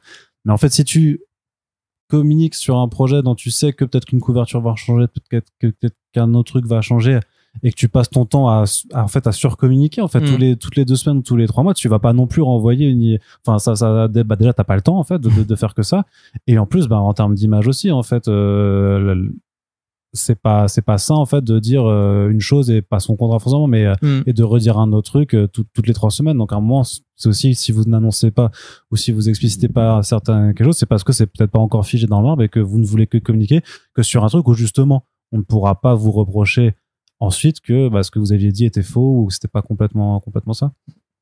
On fait au mieux. C'est vraiment ce sera ton le mot de la fin. Ça sera ma ligne de défense. Ce que vous avez là, moi, je suis pas dans l'attaque, hein, c'est après moi qu'on puisse faire. Je te dis, moi, c'est aussi un objectif pareil de pédagogie et d'explication, en espérant que ce soit écouté aussi par les personnes les plus concernées, même si je pense que les auditeurs de premier plan de First Print sont déjà au courant de plein de choses qui sont déjà dites, mais j'espère que ça puisse toucher encore d'autres personnes qui connaissent pas encore le podcast et ces longs entretiens qu'on fait depuis maintenant pas mal d'années et qui permettent juste, en fait, c'est pas d'avoir une forme d'explication, même si effectivement parfois une explication suffira pas non plus à calmer le mécontentement sur certains trucs, et c'est normal. Voilà. Mais donc sur les choses maintenant, vu qu'on a fini sur la première moitié, enfin le premier quart de l'année qui était pas incroyable, arrive un peu d'éclaircie. Oui. En ce moment, en fait, quand on enregistre, enfin les Absolutes, ça fait maintenant un bon mois que c'est sorti. Mais donc l'arrivée de Absolute, ça on le savait quand même que Absolute et DC Prime, c'est quand même un peu alors, est-ce que la lumière au bout du tunnel, non, mais en tout cas le soleil qui revient après des années très nuageuses, 2 mois d'orage et de tempête en mer. Et même avant ça, c'est qu'en fait notre année a commencé en avril. C'est avec Nice House by the Sea, qui était un succès attendu, mais ça fait quand même plaisir quand c'est confirmé. Ouais, ils sont venus, les gens sont revenus. Ouais, ça c'est, on a vraiment atteint très rapidement les 10 000 exemplaires. D'accord. Ce qui est un peu votre marqueur pour dire. Ouais, il se passe un truc. C'est que là, on dépasse vraiment les. Parce que sur les 2 premiers tomes, vous êtes à 100 000 cumulés. Donc plus que ça maintenant. Mais on était à peu près sur du 60-40. On doit être sur du maintenant 70-35. Enfin, ça devient. C'est une chouette mécanique puisque évidemment la nouveauté a relancé les tomes 1 et 2. Ouais. Donc ça c'est vraiment super. Les libraires sont toujours là. On avait fait une tournée avec les auteurs, donc forcément ça remet un peu d'attractivité sur le titre. Et pour le coup, ces Nice House Land ne sont pas des tirages uniques alors. Et ça, mais parce que le succès volumétrique fait que là, on a raison de se. Là, les réimpressions, c'est du 5000, 6000 exemplaires, donc ça n'a rien à voir. Et c'est aussi le pari qui est fait. On peut en parler sur l'intégrale saga qu'on a annoncé. Ah oui, bah oui, en grand oui, format c'est urbain. vrai. C'est aussi ce pari de, on pense que vu les chiffres qu'on peut faire un titre comme de SF comme Descender, qui sont vraiment très bons, on doit être à plus de 5000 exemplaires pour la première intégrale, qui doit être quand même autour de un peu plus de 40 euros. Enfin, c'est fat. Pareil pour East of West. Là, je pense qu'avec la meilleure série en termes de vente de notre catalogue indé, il y a moyen en fait que les réimpressions là soient évidemment beaucoup plus rentabilisées, en tout cas fassent plus sens. Donc c'est aussi cette sécurité là qu'on prend maintenant quand on annonce une série en grand format. Il y a le cas des récits complets qui sont encore autre chose, mais sur cette série là, on a aussi la conviction que Saga a encore en fait un public à aller conquérir, même si on sait que le succès il est déjà installé, mais il y a plein de gens qui vont prendre le premier tome qui sont des gens qui ont déjà je pense pas. Ah si. Ah ouais. Ouais, je suis à peu près persuadé qu'il y a plein de gens qui mais vont. Pourquoi faire pour offrir les autres? Bah non, mais parce qu'ils préféreront la plus belle édition. Ouais. C'est comme ça, on est pour certains d'entre nous. En tout cas, moi, je vise toutes les personnes qui ne connaissent pas encore Saga. Ouais, qui sont trop nombreuses. Qui sont sûrement encore très nombreuses. Mais voilà, pour revenir un petit peu sur cette histoire d'équilibre, tirage, réimpression, succès, tout ça.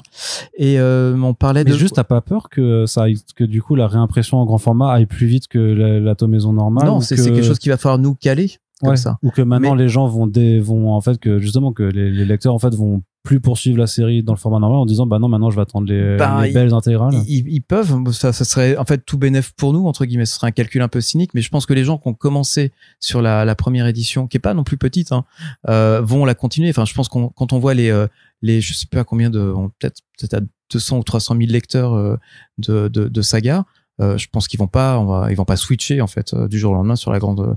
Donc je pense que eux vont continuer dans l'édition normale, qu'on continuera à publier. Et puis on avait aussi besoin, de par la baisse de fréquence de publication, on avait besoin d'une nouveauté quand même sur le titre.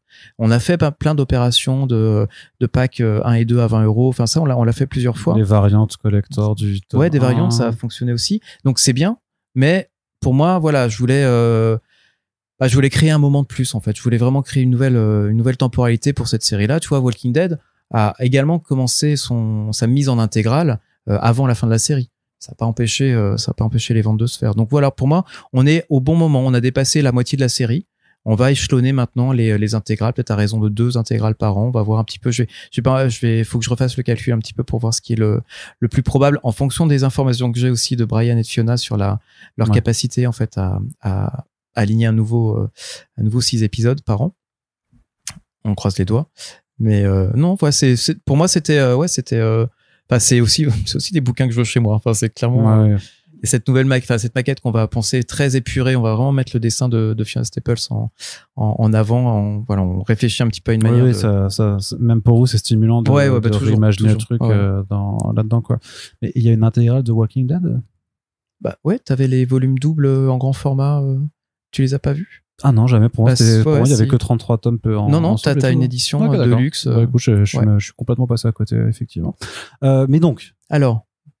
On disait. Nice House. Non, on était sur justement les choses qui avaient bien marché en début d'année dans la tendance orageuse. Oui. Mais le vrai rayon de soleil, alors, a priori, c'est Absolute. C'est Absolute, effectivement. Alors, c'est des choses qui étaient attendues, qui, encore une fois, comme Nice House, se vérifient. Et là, se vérifie, je crois que je l'ai noté quelque part dans une présentation, c'est vraiment un succès qui est fulgurant. C'est qu'on est là en un peu plus d'un mois, on doit être entre 5 et 6 000 exemplaires vendus du Batman, mais on n'est pas loin derrière pour Superman et Wonder Woman. C'est que on est à peu près, je pense, à 4000 du Superman et on doit être à 3005, 3007 du Wonder Woman. Donc on est vraiment à des niveaux de vente qu'on n'a plus connu depuis la cour des hiboux, en fait. Et c'est étonnant que ça revienne encore avec un bouquin de Scott Snyder et que Absolute reste quand même son projet édito. Et il y a des coïncidences comme ça qui peut-être des cycles. Moi, c'est un peu ce que je veux croire, quoi. C'est qu'il y a des cycles qui sont amenés à se répéter. Je veux croire qu'à un moment le comics va à nouveau être en odeur de sainteté en librairie. Et je trouve que là, on a une série qui en plus est facile à prendre d'accès. Enfin, vraiment, là pour le coup, c'est vraiment du du matériau prêt, clé en main. Est-ce que c'est pas ce qu'on appellerait un editor's wet dream, un peu c'est ça. vrai pour du super-héros, quoi. C'est un peu, ouais, vas-y, c'est projet clé en main, regarde. Ouais. T'as rien besoin de faire, il va pouvoir se vendre trop simple. Les personnages restent fidèles à ce qu'ils sont. Enfin, c'est l'essence même des personnages de DC, avec suffisamment de fraîcheur pour intéresser même des vieux lecteurs. Les nouveaux, je pense que c'est aussi quelque chose sur lequel ils peuvent accrocher parce que quand je crois que je te l'avais peut-être déjà dit à l'époque, mais on a vraiment l'impression que les auteurs d'Image Comics se sont emparés des personnages de DC. Avec vraiment cette vibe très indé, que ce soit Eden Sherman ou Nick Dragotta. C'est un petit peu moins vrai avec Rafa Sandoval qui reste assez mainstream DC, mais avec une charge sociale de Aaron qui est c'est chouette, quoi. C'est de revoir le Superman wokiste des années 30, quoi. J'allais parler de prolétariat, mais mais ouais, je trouve que ça c'est bien en fait que ça arrive maintenant, parce que quand tu vois la charge politique du Batman de Snyder, il est très au fait en fait de ce qui se passe. Je trouve qu'il est même très actuel. Alors tous les Américains, même les auteurs américains, sont assez traumates du premier mandat de Trump, et là je pense que le deuxième ça va générer aussi pas mal, j'espère, en tout cas de créativité, pas forcément de réactivité, parce que pour moi le réactionnisme comme ça, dire fuck Trump, ça n'a pas vraiment intérêt. Par contre le faire dans une surtout que ça ne marche plus en fait, ça n'a pas marché, on le sait déjà, donc c'est vrai qu'il peut y avoir quelque chose de cathartique à se voir effectivement conforté dans un discours qui plaît, mais dans l'essence même, c'est sûr que voilà, c'est passer la catharsis, en fait, ça ne mène pas à grand chose. Il vaut mieux interroger, tu vois, ce que fait, alors on va reparler de James Tynion, mais ce qu'il fait dans Department of Truth, pour moi, c'est le meilleur fruit. Alors il est un peu pourri, mais c'est la meilleure conséquence en fait de ces 4 années de Trump, c'est du coup d'avoir créé cette synthèse sur le complotisme, sur l'alter-réalité, sur toute cette réflexion qui, encore une fois, est une réflexion. Il s'agit pas de dire ça c'est ok, ça c'est pas ok. Enfin, je trouve que l'intelligence de Tynion, c'est vraiment ça, de nous interroger en fait. Et je trouve que là, on arrive encore une fois avec le côté chronique qu'ont les comics, d'être publiés chaque mois et de pouvoir justement actualiser un petit peu une réflexion à ce niveau-là. Et voilà, on retrouve, je trouve, un peu cette vibe-là dans le Wonder Woman de Kelly Thompson et Don Sherman, pareil pour le Batman. Non, c'est super quand vraiment le contenu, quand t'as une conviction en disant putain, quand on l'a lu, en fait, Sherman, on s'est tous passé le PDF en disant waouh, on lit du Batman depuis longtemps, et là, je trouve qu'on est à nouveau surpris. Et tiens, c'est Snyder sur la couverture. J'étais le dernier à penser être surpris par ce qu'il pouvait faire avec le perso. Ça vraiment, j'aime dire jamais, mais ouais, on n'est jamais mort en comics, on n'est jamais mort en politique, mais en comics non plus. Je trouve que là, il s'est complètement réinventé, et de la meilleure des façons. Enfin, je trouve que t'avais quand même un peu une appréhension que ça ne rencontre pas son public, parce que ça rencontre pas son public, parce que avec notamment le fait de faire des dos de couleurs qui témoignent d'une certaine radicalité quand même, voilà, extrême. It's a statement. Non, voilà, c'était une vanne, mais blague à part, ouais, parce qu'il y avait aussi le risque que même si, parce qu'on le connaît, des phénomènes, même super-héros qui marchent de ouf aux États-Unis et qui ne rencontrent pas du tout le même succès en France, ça se voit aussi dans le super-héros comme en AD. Donc, non, t'es jamais sûr de rien, mais je sais pas. Là, il y avait en fait parfois t'as des évidences. Tu vois, c'est comme quand on a lu Saga. Enfin, on s'est dit, c'est un truc, faut y aller. On n'a jamais lu ça. Et toute proportion gardée, avec les titres absolus, on a du coup cette impression de nouveauté. Et c'est quand on voit au niveau des chiffres de vente, je trouve qu'on arrive avec ces titres-là à parler à l'ensemble des lecteurs de comics. On en parlait un petit peu en off tout à l'heure, mais je trouve que la manière, justement, la donne artistique, le positionnement, on va dire non chronologique ou non dans la chronologie officielle de ces titres-là qui permettent vraiment de les lire sans avoir lu quoi que ce soit d'autre. Je trouve on arrive à choper l'ancien lecteur un peu curieux de ce que peut redevenir Batman sous la plume de ces auteurs-là. Peut-être du lecteur indé en disant putain, Dragotta, j'ai aimé ce qu'il a fait dans East of West, qu'est-ce qu'il fait avec Batman, je suis curieux.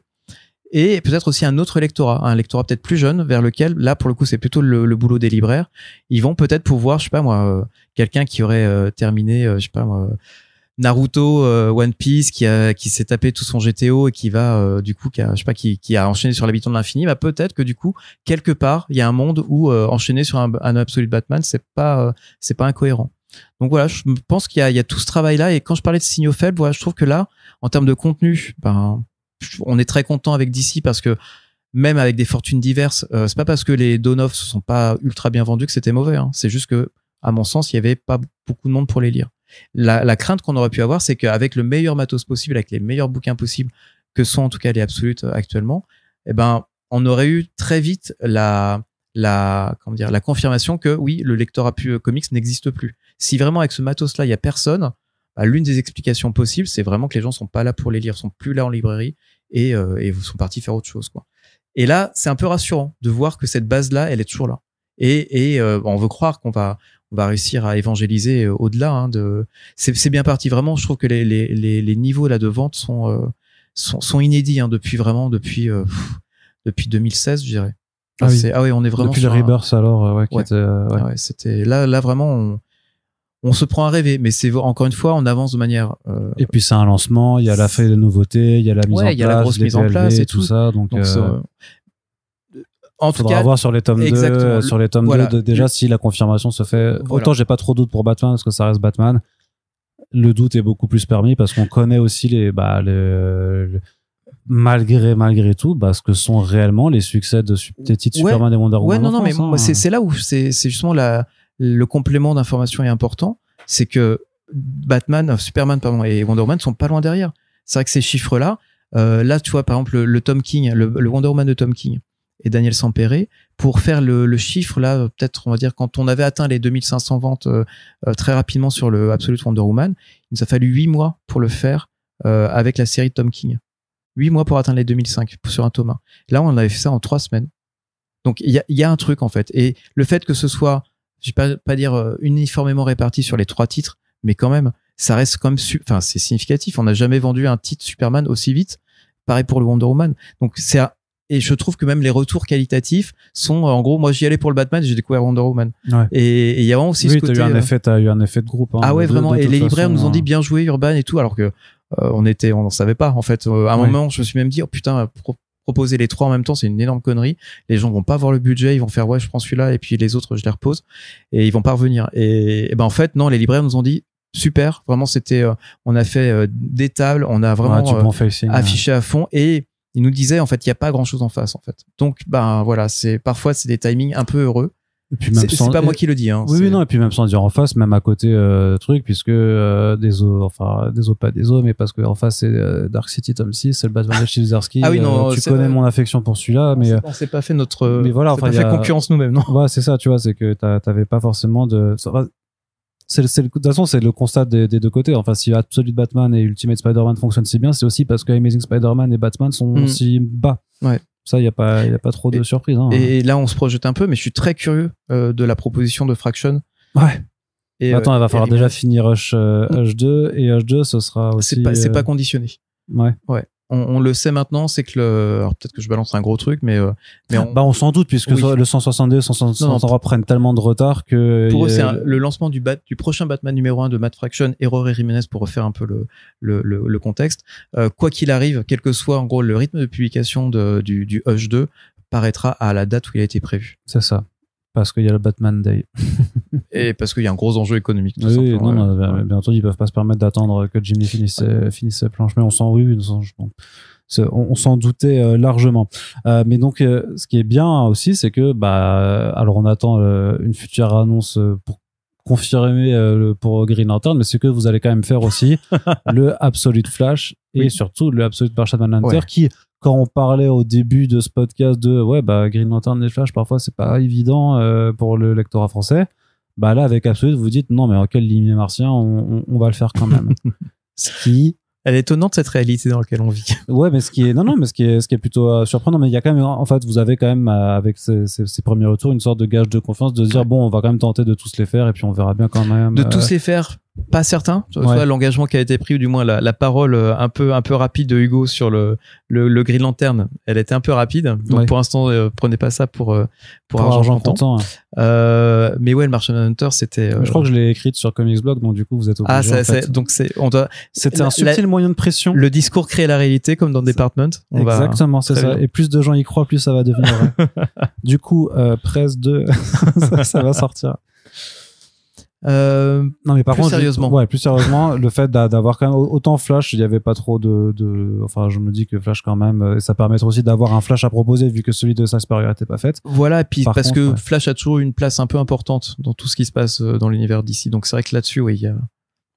Mais du coup le Martian Manhunter, c'est par conviction alors que le titre. C'est par Dennis Camp. J'allais dire par passion, ouais. Moi Dennis Camp, honnêtement, vu que je lis pas en ce moment tout Ultimates, donc je lis pas son Ultimates. Typiquement, j'avais lu son Assorted Crises of Events, qui m'a fait me gratter la tête. Mais son Martian Manhunter, il y a eu une espèce d'évidence en fait. Ça a commencé avec juste la première séquence qu'ils ont filée en preview où on voit le Martian Manhunter, en tout cas, je sais plus comment ça s'appelle, c'est John, ne pas dormir, en fait, c'est insomnie où il est assis sur son lit, il se couche enfin, il y a sa femme qui ouvre les yeux. Je trouve qu'il y avait une espèce d'intimité, une espèce de proximité, un truc qu'on j'ai jamais connu avec le perso, hein, parce que voilà, on est comme sur un perso qui est John Jones, qui est étonnant, qui est important, mais qui a toujours une distance. On l'a jamais vraiment connu un peu au quotidien. En tout cas, c'est pas des choses qu'on a publiées. Je sais qu'il y a une série, une mini de Riley Rossmo qui traîne, mais on verra si du coup il y a un appel d'air en disant il nous faut plus de Martian Manhunter s'il vous plaît. Ce qui serait vraiment une réalité. Et là, on fait un partenariat avec Oreo et c'est génial. Bah oui, mais ce serait une réalité particulièrement étonnante. Même si je ne doute pas que Absolute Martian Manhunter aura sûrement un accueil et des ventes supérieur à tous les titres Martian Manhunter publiés par Urban Comics auparavant, puisque effectivement il n'y en a jamais eu. À ce que ça vous fasse publier quoique j'allais dire la série de Ostrander en paperback. On va voir. Mais en tout cas, ça relève quand même à mon sens du fantasme. Oui. Mais on est en tout cas sur une proposition là qui est. Enfin, c'est fou. Enfin, je trouve que c'est fou jusqu'à l'objet qu'ils ont pu faire avec. Et c'est con, hein, juste un. Et que vous arriverez à reproduire pour la VF. Il s'agit juste de transparence de papier. Ouais. Donc, je pense qu'il faut juste prendre du papier de mauvaise qualité. Non, sur tout tu prends juste du papier et tu mets une grosse lumière derrière. Hein, t'auras l'effet. Donc ça fonctionne. Je pense même avec un téléphone, faudra qu'on essaie.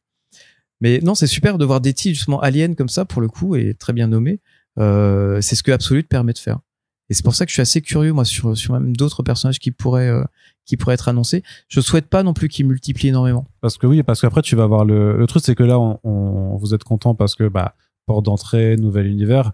On sait aussi très bien que cet effet-là de porte d'entrée, au bout de même de 2-3 tomes, en fait, ça va avoir les mêmes problèmes qu'a eu le premier univers Ultimate aussi des années 2000, c'est-à-dire qu'au bout d'un certain temps, c'était un univers qui était aussi touffu et dense que la continuité normale. Mais je les sens pas justement dans cette ambiance-là. Enfin, il y a dans cette direction en tout cas, il y a un papier de David Harper, donc qui est du coup Sketched. Qui est le journaliste à la tête de Sketched et également du podcast Off Panel, qui avait fait cette analyse très pertinente en fait de ces micro-univers ces micro-lines comme ils les appellent, qui se développent chez DC, chez Image et chez Skybound et chez Marvel, entre Ultimates de Marvel, les Absolutes de DC, le Energon Universe de Skybound et aussi un petit peu le Ghost Machine, les titres Ghost Machine de Geoff Jones. En fait, on arrive avec des offres qui sont relativement resserrées, qui, dans un premier temps, n'ont pas vocation à se démultiplier. Et je pense que c'est très bien comme ça, justement de dire voilà, on va pas vous prendre tout votre argent, vous avez juste peut-être à suivre 3 séries si ça vous botte et vous avez l'essentiel. C'est vraiment notamment la promesse de Kirkman sur Energon. C'est vraiment il y a eu des spin-offs, mais t'as que seulement 3 séries à suivre. T'as Transformers, Void Rivals et G.I. Joe. Et c'est tout. En tout cas, à date, 2 ans après le lancement, c'est en tout cas tout ce qui est annoncé. Et je trouve que c'est assez malin je trouve ça même un peu rassurant contrairement à cette, image que peut renvoyer le comics, si t'as pas suivi tel tie-in et tel tie-in, c'est mort. Bah là, au contraire, tu as vraiment, t'as tout dans le bouquin, quoi. Et t'en as pas 15 000. Je crois que c'est un peu moins vrai sur Ultimates maintenant, où ça commence un peu à se démultiplier, mais en fait, je crois qu'ils arrivent aux 2 ans du plan édito qui était. C'est ça. Il y a le maker qui va se libérer de prison. Donc, il y a quand même possibilité d'une forme d'intra-relaunch ou de quelque chose comme ça. Mais je crois que c'était annoncé dès le début. Enfin, il y a un décompte qui est annoncé depuis le départ. Ça, c'est sûr. C'est comme Spawn sur la couverture de numéro 1. Sauf que ça a duré 350 numéros.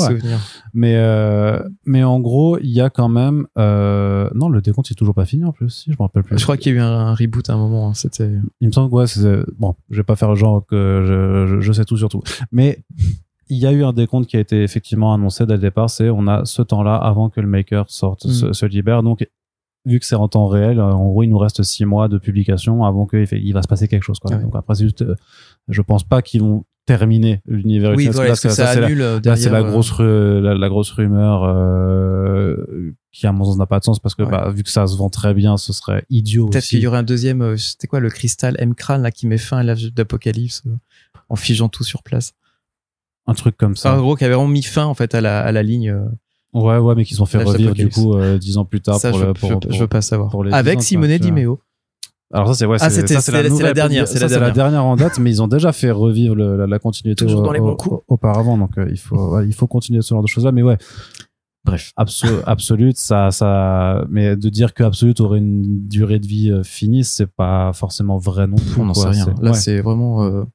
C'est comme parce que j'ai quand même l'impression que c'est aussi des contrats de 2 ans qui ont été établis et après il faudra voir en fonction de succès si ça va pas durer. Ouais, là c'est des informations que je maîtrise pas du tout. Ouais, c'est ça. Et que c'est même pas sûr que d'ici ils le sachent non plus en ce moment. Ouais, je pense que juste si ça marche, ils mettront ce qu'il faut pour garder les auteurs heureux et continuer de bosser et d'avoir des bonnes idées. Très bien. Et donc il y a une autre nouveauté, donc il y a eu le lancement de DC Paperback. Il y a eu le lancement de Absolute. Et si on regarde un petit peu plus tard dans l'année, il va y avoir une autre grosse nouveauté importante qu'on avait un tout petit peu évoqué il y a quelques mois. C'est la première création originale. Ouais. Donc, Wonder Woman, Harley Quinn, maintenant qu'on peut en parler plus librement, ça faisait longtemps que c'était en préparation. Ouais. Ça fait, je crois pas trahir de secret, mais on est sur 4-5 ans. Avec des pauses, avec un Covid entre temps, avec pas mal d'allers-retours avec DC. Enfin bref, c'est des choses.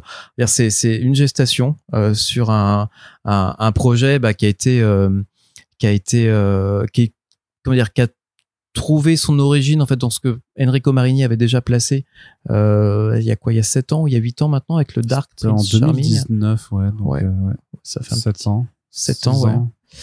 Et donc qui a montré en fait que c'était possible. Et donc du coup, c'est vrai que derrière on a DC nous a dit voilà, si vous avez d'autres projets de ce calibre, enfin en tout cas des auteurs européens qui souhaiteraient s'emparer des personnages, bah faites-nous des propositions, envoyez-nous les pitchs et puis on fait ça en interne et voilà, ça c'est des choses qui ont pu aboutir et c'est Yann Graff qui est à la manœuvre sur ce titre-là, qui a travaillé vraiment de manière très étroite avec Mickey Montelot et Sylvain Runberg. Donc ouais, on est très content là. On se disait ce week-end quand on se faisait passer les derniers, enfin ce qu'on espère être les dernières versions de lettrage et de maquette, qu'on était vraiment content de voir en fait le bouquin dans son intégralité, avec la maquette, avec tout ce qu'on met autour. Il y aura 2 éditions. Il y a une édition limitée avec un carnet de bonus et d'entretien supplémentaires. Il y aura une édition normale régulière. Et ouais, c'est chouette. Enfin, du coup, de pouvoir aussi un peu réinventer, d'apporter notre pierre. Enfin, je dis ça comme si j'étais les auteurs, mais en tout cas d'être un éditeur qui puisse publier autre chose que ce que DC publie. Donc ça ouvre une porte que pour l'instant je vais pas ouvrir trop grand parce que je vais pas faire d'effet d'annonce ou vous dire on va avoir 2 nouveaux projets par an et tout, parce que c'est des choses qui demandent énormément de travail, de coordination. Ouais. On n'a pas assez d'une vie d'éditeur en fait pour tout faire. On va voir aussi la réception. Enfin, je pense que on veut croire en tout cas que le format et les auteurs et la thématique vont pouvoir aussi agréger un lecteur un peu plus franco-belge. Donc voilà, on est très très curieux de voir comment ça va être reçu par les libraires. Les libraires après connaissent bien, ne serait-ce que Sylvain Runberg, qui a une bibliographie plus qu'étendue et qui a un vrai gros succès l'année dernière avec Captain Flamme. Donc il y a vraiment ce précédent. Donc voilà, tout est quasiment prêt. J'ai envie de dire, maintenant c'est plus entre nos mains. Si ça l'est encore, on peut encore foirer le truc. Non, mais on est en train de régler vraiment les derniers détails. Et puis idéalement, on aimerait que ça cartonne, que ça devienne presque un rendez-vous annuel. Pour l'instant, voilà, on va observer, voir comment le marché réagit. Encore une fois, hein, on est vraiment à l'écoute. On a l'oreille sur le rail de chemin de fer pour voir un petit peu ce qui s'annonce. Et puis, si les signaux sont au vert, on n'aura aucune raison de pas réitérer. Juste une question. Après, je pense que ce sera peut-être plus des questions à poser à Yann du coup et aux auteurs. Mais concrètement, sur le choix des personnages, c'était quelque chose. Donc c'est vraiment une volonté de Sylvain et de Mickey. Oui, c'est ça. Alors, il n'y a pas eu de. Je préfère faire Batman. Ouais, voilà, c'est ça. Non, mais même vous, de façon très pragmatique, pour lancer une collection de création originale, effectivement, est-ce qu'on n'irait pas vers Batman ou alors d'autres valeurs, ou Superman dans les figures les plus connues. Après, Wonder Woman et Harley Quinn, c'est pas non plus des nobodies. Oui, c'est ça. Et je pense qu'on était, alors je veux pas parler à la place des auteurs, mais je pense qu'il y avait cette volonté de mettre en avant, de valoriser en fait les femmes fortes en fait de chez DC. Et effectivement, plutôt que d'aller en gros, ce qui était attendu, faire du Batman à nouveau. Techniquement, Batman, vous aurez eu déjà le Marini. Il y a déjà le Marini, ce qui ne nous empêchera pas de faire un autre Batman si jamais l'occasion se présente, ou le projet. Mais c'est vrai que là, je pense que c'était une vraie volonté, en tout cas des auteurs, qui étaient déjà fascinés par la série des années 70 de Wonder Woman. Et ouais, je pense qu'ils avaient, en fait, c'est ce qu'explique un petit peu Sylvain, c'est qu'ils ont, avec Wonder Woman, cette espèce de figure presque alors j'allais dire maternelle, c'est pas trop ça, mais qui a cette figure d'autorité féminine qui est très rigide, mais qui est en même temps beaucoup dans l'empathie, mais qui représente quand même un certain ordre et esprit de justice, là où Harley Quinn vient mettre un peu le chaos dans cette. Et je pense que c'est vraiment cette confrontation de ces deux façons un petit peu de s'envisager en tant que héroïne dans un monde de super-héros qui les intéressait. Et c'est aussi un peu tout le cœur du récit. Je trouve que c'est moi qui ne suis pas un passionné par la mythologie de Themyscira, l'île du paradis, Hippolyte et compagnie. Ouais, je trouve que ça m'a vraiment intéressé. Donc il y a vraiment cette capacité de réinvention. En tout cas, dire je suis pas le premier fan en fait du boulot. Alors je vais peut-être encore lever de bouclier, mais je suis pas le premier fan de Perez sur Wonder Woman, parce que tout simplement Wonder Woman, ou du moins cette communauté-là, m'intéresse un peu moins. Là, je me suis surpris en fait à vouloir creuser un peu plus ce que j'avais peut-être un peu survolé jusqu'ici. Donc merci Mickey, merci Yann, merci Sylvain. Très bien. Et puis alors, pour aller un petit peu vers le reste du programme de 2025, qu'est-ce qui pour toi te paraît peut-être le plus important? On parlait de saga juste avant. Moi je vois en direct là sur votre site que des fiches produits ont été mises à jour visiblement, avec une réédition de Private Eye, de We Stand on Guard, et surtout du coup un titre qui s'appelle Spectateur de Brian Kevon et Nico Henrichon. Mais qu'est-ce que c'est que ce truc? Parle-nous un petit peu, parce que moi j'attends ça depuis longtemps. Oui, c'est Spectators en VO. C'est un projet qui est né, alors je sais pas si c'était pendant le Covid ou en tout cas ça a été publié sur Substack. Voilà, c'était au moment, je crois que c'est dans la foulée de Nick Spencer, de Jonathan Hickman, quand ils avaient lancé en fait leur newsletter sur Substack. Tout à fait, ouais.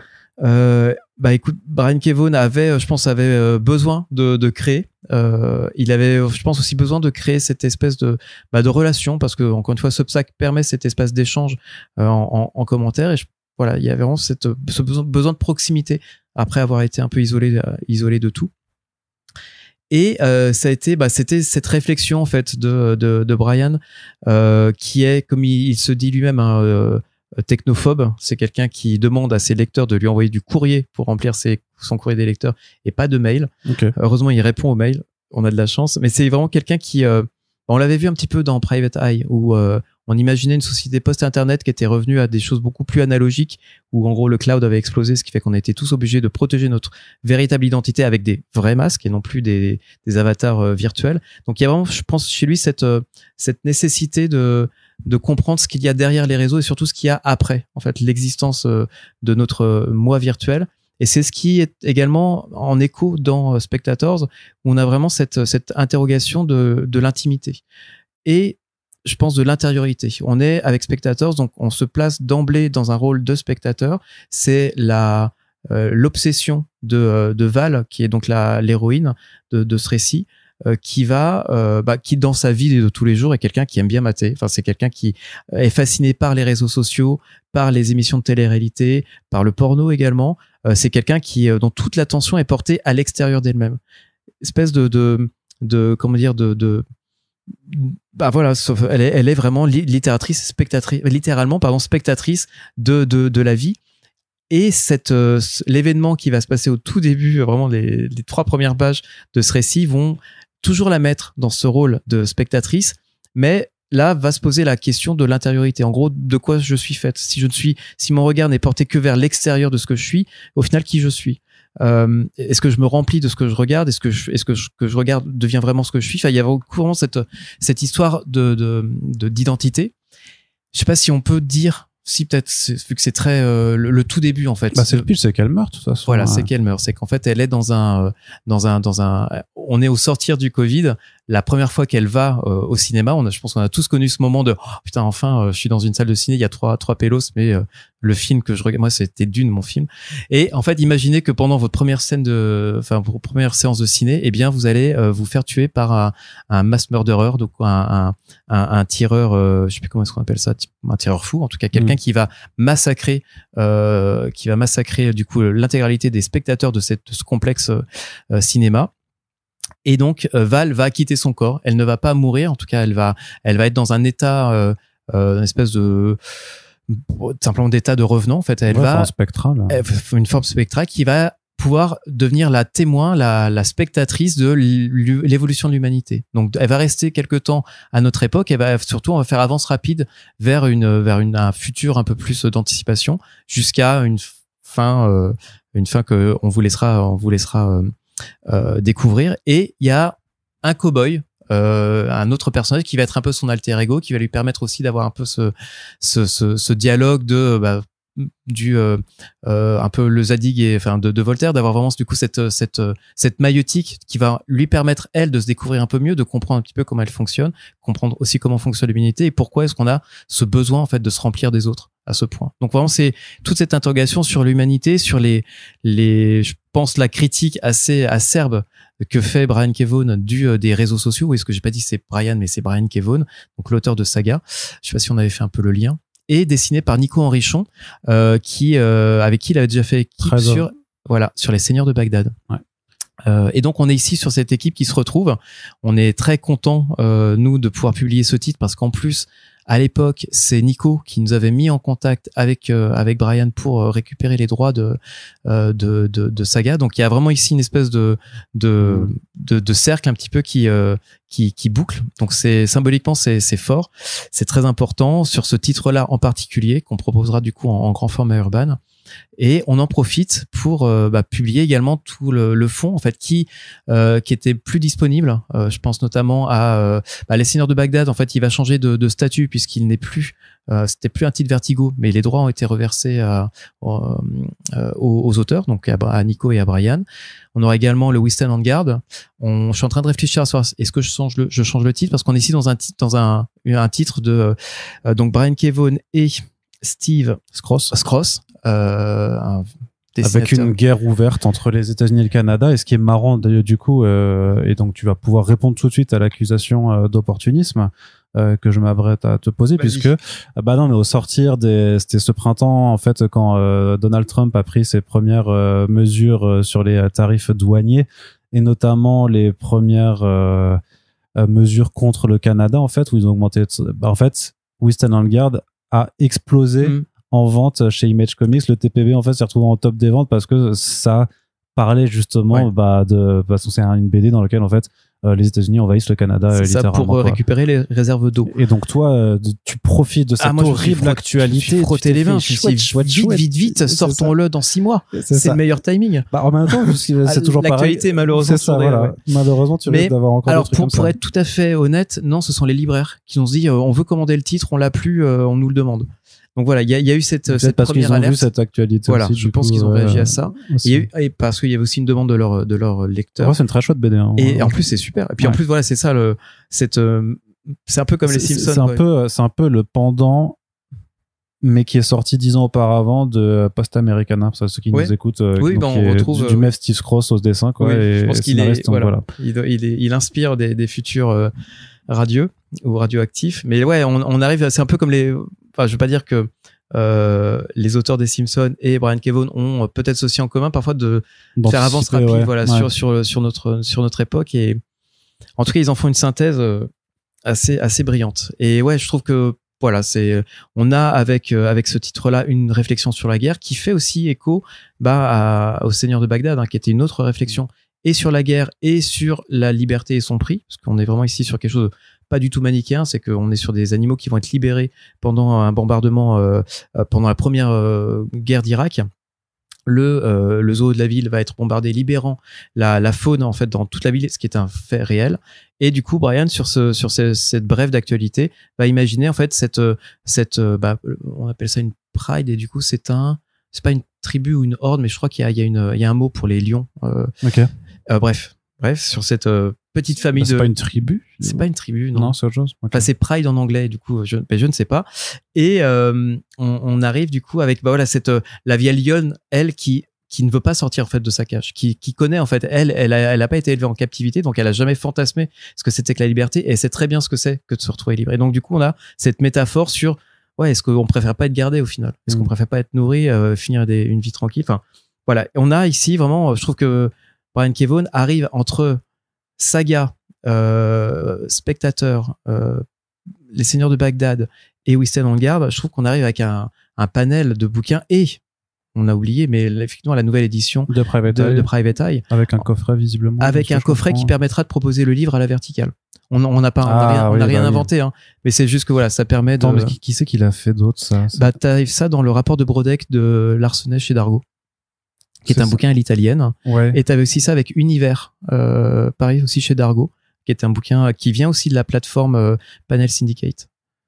Non, mais en comics, c'est pas il y a eu ça aussi. Il y a eu ça aussi chez du coup, chez un de tes concurrents, j'imagine, il y a pas si longtemps, ça me dit quelque chose de ouf. Peut-être chez Comics Initiative, où ils ont pris un truc à italien, ils ont mis aussi un coffret pour que tu puisses effectivement le ranger à la verticale. Non, mais c'est bien. Et puis voilà, on arrive vraiment avec des thématiques qui sont malheureusement un peu plus actuelles, quoi. Et c'est en plus par ce que je considère être l'un des meilleurs scénaristes de la place, qui est Brian K. Vaughan. Et justement, dans les autres petites choses à noter sur la fin d'année, c'est que on parlait de One Hand Six Fingers avant, et vous allez reproduire alors donc cette expérience du fascicule. On la reproduit autrement. Mais autrement. Comme je te disais en début d'interview, je vais pas rentrer plus dans le détail, mais on veut, en tout cas, la lecture que vous avez connue en mensuel sera pas tout à fait la même que vous pourriez connaître en intégrale. Non, pardon. C'est pas ça. Tu parlais du coffret. De Batman Hush 2 et de History of... New History of DC Universe. Voilà. Ouais. Et oui, là, en fait, encore une fois, c'est une expérience. Si ça se trouve, ça va pas plaire du tout. Les gens vont trouver le dessin. Disons que maintenant, les gens sont avertis que il y a quand même une très forte probabilité qu'il y ait une version intégrale qui sorte après, ce qui est complètement disruptif, puisque ça ne s'est jamais vu en fait, qu'un titre sorte en intégrale. Ou alors, à moins que ce soit vraiment un énorme four. Mais là, c'était plus pour déjà aussi coller à l'actualité. Si on sort aussi Hush 2 en même temps, presque. J'aimerais bien dire plus vite, mais non. En tout cas, voilà, si on a adopté aussi cette forme-là, c'est aussi pour être un peu plus proche aussi de la publication VO. Pourtant, on s'est mis 4 mois. Je pensais qu'on était large. Et attends, on est jamais assez. Non, mais rappelle-toi de Jim Lee sur Superman Unchained, sur son Suicide Squad. J'aurais dû mieux savoir. Voilà, mais on va dire que on lui en veut pas, mais on le sait, quoi. Les informations, pour ma défense, les informations qu'on m'a données à l'époque, étaient autres. Et du coup, je m'étais dit, c'est safe. En fait, 4 mois, sachant tout ce qui a déjà été fait, pas de problème. Ça tient. Et donc, voilà, pour ce qui concerne vraiment le contenu du New DC Universe par Mark Waid, et dessiné, je crois qu'il y aura d'autres, c'est des dessinateurs tournants selon les époques. C'est ça, sur chaque numéro, ça a changé. Et on est vraiment, pour moi, c'était l'idée on va avoir au cinéma un univers d'ici qui se redéfinit à travers le film Superman, qui va sans doute tracer les lignes de nos 5-10 prochaines années au ciné. Et ça me semblait être un peu la bonne formule pour permettre aux gens curieux, alors aux vieux de la vieille comme toi et moi et d'autres lecteurs ancestraux, pour il m'a traité de vieux de la vieille. Il est fou. Pour se retrouver. Mais on n'a pas lu Strange ensemble, hein, monsieur. Mais tu es né vieux. Oh waouh. Mais alors c'est un état d'esprit. Mais c'est en fait, je m'arrête là. C'est de pire en pire. J'essaye même plus. Je sais où t'habites. Je fais même plus d'efforts. T'es ouf, toi. Mais en tout cas, on a ici cette nouvelle histoire ou cette nouvelle histoire de l'univers d'ici qui est vraiment super bien racontée par Mark Waid, qui connaît tout ça mieux que n'importe qui. Ouais, pour le coup. Ouais. Et qui vraiment, je trouve, a le côté vraiment. Alors, comment est-ce qu'on dit, team player, collaboratif, mais quelqu'un qui va vraiment s'appuyer aussi sur les travaux de tout ce que les scénaristes ont pu produire avant lui, après lui. Il va tout intégrer. Il y a même Perpetua, la mère de l'Anti-Monitor, qui est intégrée dans cette nouvelle histoire. C'est pas le meilleur argument, hein, je suis d'accord, mais non, au moins, pas du tout, c'est là, montrer un petit peu la largesse d'esprit de Mark Waid, et de manière à faire rentrer tout ça de manière logique. Et c'est très intéressant parce que tu as même un commentaire très méta au tout début. Est-ce que c'est une histoire méta, hein, c'est qu'on nous parle à travers. C'est Flash qui raconte. Et lui, il dit non mais on nous raconte là depuis plusieurs années que comment dire, rien d'importance, tout en a. Moi ça marche pas. Il me faut une chronologie, il me faut un ordre des choses. C'est important, sinon rien n'a de sens. Je suis assez d'accord avec lui là-dessus. Et en fait, effectivement, on se rend compte que tout, enfin en tout cas par le prisme de Waid, tout se retrouve imbriqué de manière très logique. Et moi, j'ai appris plein de choses. Et justement, là, c'est Hugo qui est au travail avec Jean-Marc Lenné avec Jérôme Vicky à la trad. Je crois que Jean-Marc Lenné lui donne un coup de main, ou je sais plus. Désolé, Jean-Marc, si c'est pas le cas. Mais en tout cas, toutes les notes, en fait, qu'on va pouvoir y apporter, dire ce qui est dispo, quand il y a des références qui est dispo en français, ce qui n'est dispo uniquement qu'en VO, ou peut-être même ce qui pourrait être amené à être dispo un jour. Donc voilà, on va faire ce travail-là de renvoi. Enfin, c'est un boulot monstre. Et avec le coffret, on va également mettre, je crois ça a déjà été dit, mais un poster. Oui. Et l'idée, c'est de reproduire en fait les 4 doubles couvertures de Scott Koblish, qui est connu pour. Moi, je savais pas en fait qui c'était un peu une marotte qu'il avait fait de représenter tous les X-Men sur une série de couvertures. Ben là, pareil, il va représenter. Je pense, vu la taille que ça prend, ça fait presque 2 mètres de poster. Enfin, c'est un truc qui est une fresque monumentale de l'ensemble du casting, on va dire, de DC Comics, de toute la faune de l'éditeur. Donc voilà, c'était vraiment sur ce côté, c'est l'univers DC qui se redécouvre à nouveau, et ça me semble être un bon compagnon un petit peu pour cette époque-là. Voilà, on verra si ça fonctionne. Peut-être que c'est trop spé comics. Peut-être que des gens vont être curieux quand même. Ils vont trouver un charme en fait à cet exercice-là, qui peut être très. Ça peut être juste vu comme un délire de spécialiste. Hein. Et ce que c'est aussi. Mais je veux croire que ça peut aussi structurer ce qu'on va être amené à publier derrière. Bah, mon analyse, elle est double là-dessus. C'est que d'un côté, je me dis que si vous le sortiez directement en tome, même si c'était un grand format ou je sais pas effectivement, ça ne plairait sûrement qu'aux spécialistes, en fait, qu'aux lecteurs niche, et que le fait de jouer sur le format va permettre d'attirer, en fait, l'attention, de susciter la curiosité de gens qui ne s'intéresseraient pas forcément au projet s'ils sortaient normalement, plutôt que dans l'autre sens. Mais en même temps, je me dis que peut-être que des gens qui sont intéressés de toute façon vont se dire non, bah, j'attendrai un tome complet plus tard. Ça, c'est pareil, parce que là, je me dis, tu voulais pas tenter de le faire en même temps. Mais le truc, c'est que si tu le fais en même temps. Ça aurait été 2026. C'est ça. Non, mais le truc, c'est que si tu le fais en même temps, tu dois attendre que tout soit publié de toute façon, parce que du coup, tu peux pas faire l'album et juste le coffret avec le premier numéro, puis les autres sortent en objet, parce que là, ça n'a plus aucun sens. Ouais. Non, ça marche pas. Donc voilà, ça fait partie des expériences encore qui sont menées. On va voir. Hein. Si ça se trouve, on aura trop tiré sur la corde et ça intéressera plus personne. On le saura très vite. Bah oui, ça c'est sûr. Oui, ne serait-ce que même par peut-être les commandes que vous aurez auprès des libraires, de la mise en place. Effectivement, si s'aperçoivent que personne ne joue le jeu sur HD et que personne ne joue le jeu sur New History. Souhaitons-nous le meilleur. Oui, ça sera pas forcément convaincant. Il y a aussi un album de Noël que vous avez annoncé, où là, je réitère mon faites plus de commentaires lors de l'annonce sur les spécificités d'un album pour pas se concentrer, puisque effectivement on est sur un truc qui fait 400 pages mais qui est vendu 59 €. Mais c'est alors ça. C'est quand même pris dans le texte qu'il y aura un écrin particulier. Donc là on est dans le beau livre, j'imagine. Exactement, c'est dans le beau livre. C'est quelque chose qu'on veut d'un peu intemporel. C'est qu'en fait DC a cette tradition. Enfin les éditeurs, je crois que DC particulièrement a cette tradition vraiment de publier des numéros de Noël en fait à travers les âges. Enfin ça date depuis les années au moins depuis les années 50-60. Bref, il y a ce matériau là qui parfois voit se pointer un Frank Miller, un Alan Moore. Enfin du coup il y a vraiment des grands auteurs qui sont passés par cette case, cet exercice un petit peu d'imaginer les fêtes de fin d'année à travers le prisme de DC. Il y a énormément de couvertures où on a un Batman avec la barbe blanche qui frappe qui frappe à la porte. Enfin, il y a vraiment toute cette imagerie en fait de beaux livres, en tout cas de titres qui va venir célébrer un petit peu cette époque-là. Il y a vraiment cette proposition qui est venue de Arthur à l'édito, qui est éditeur du coup.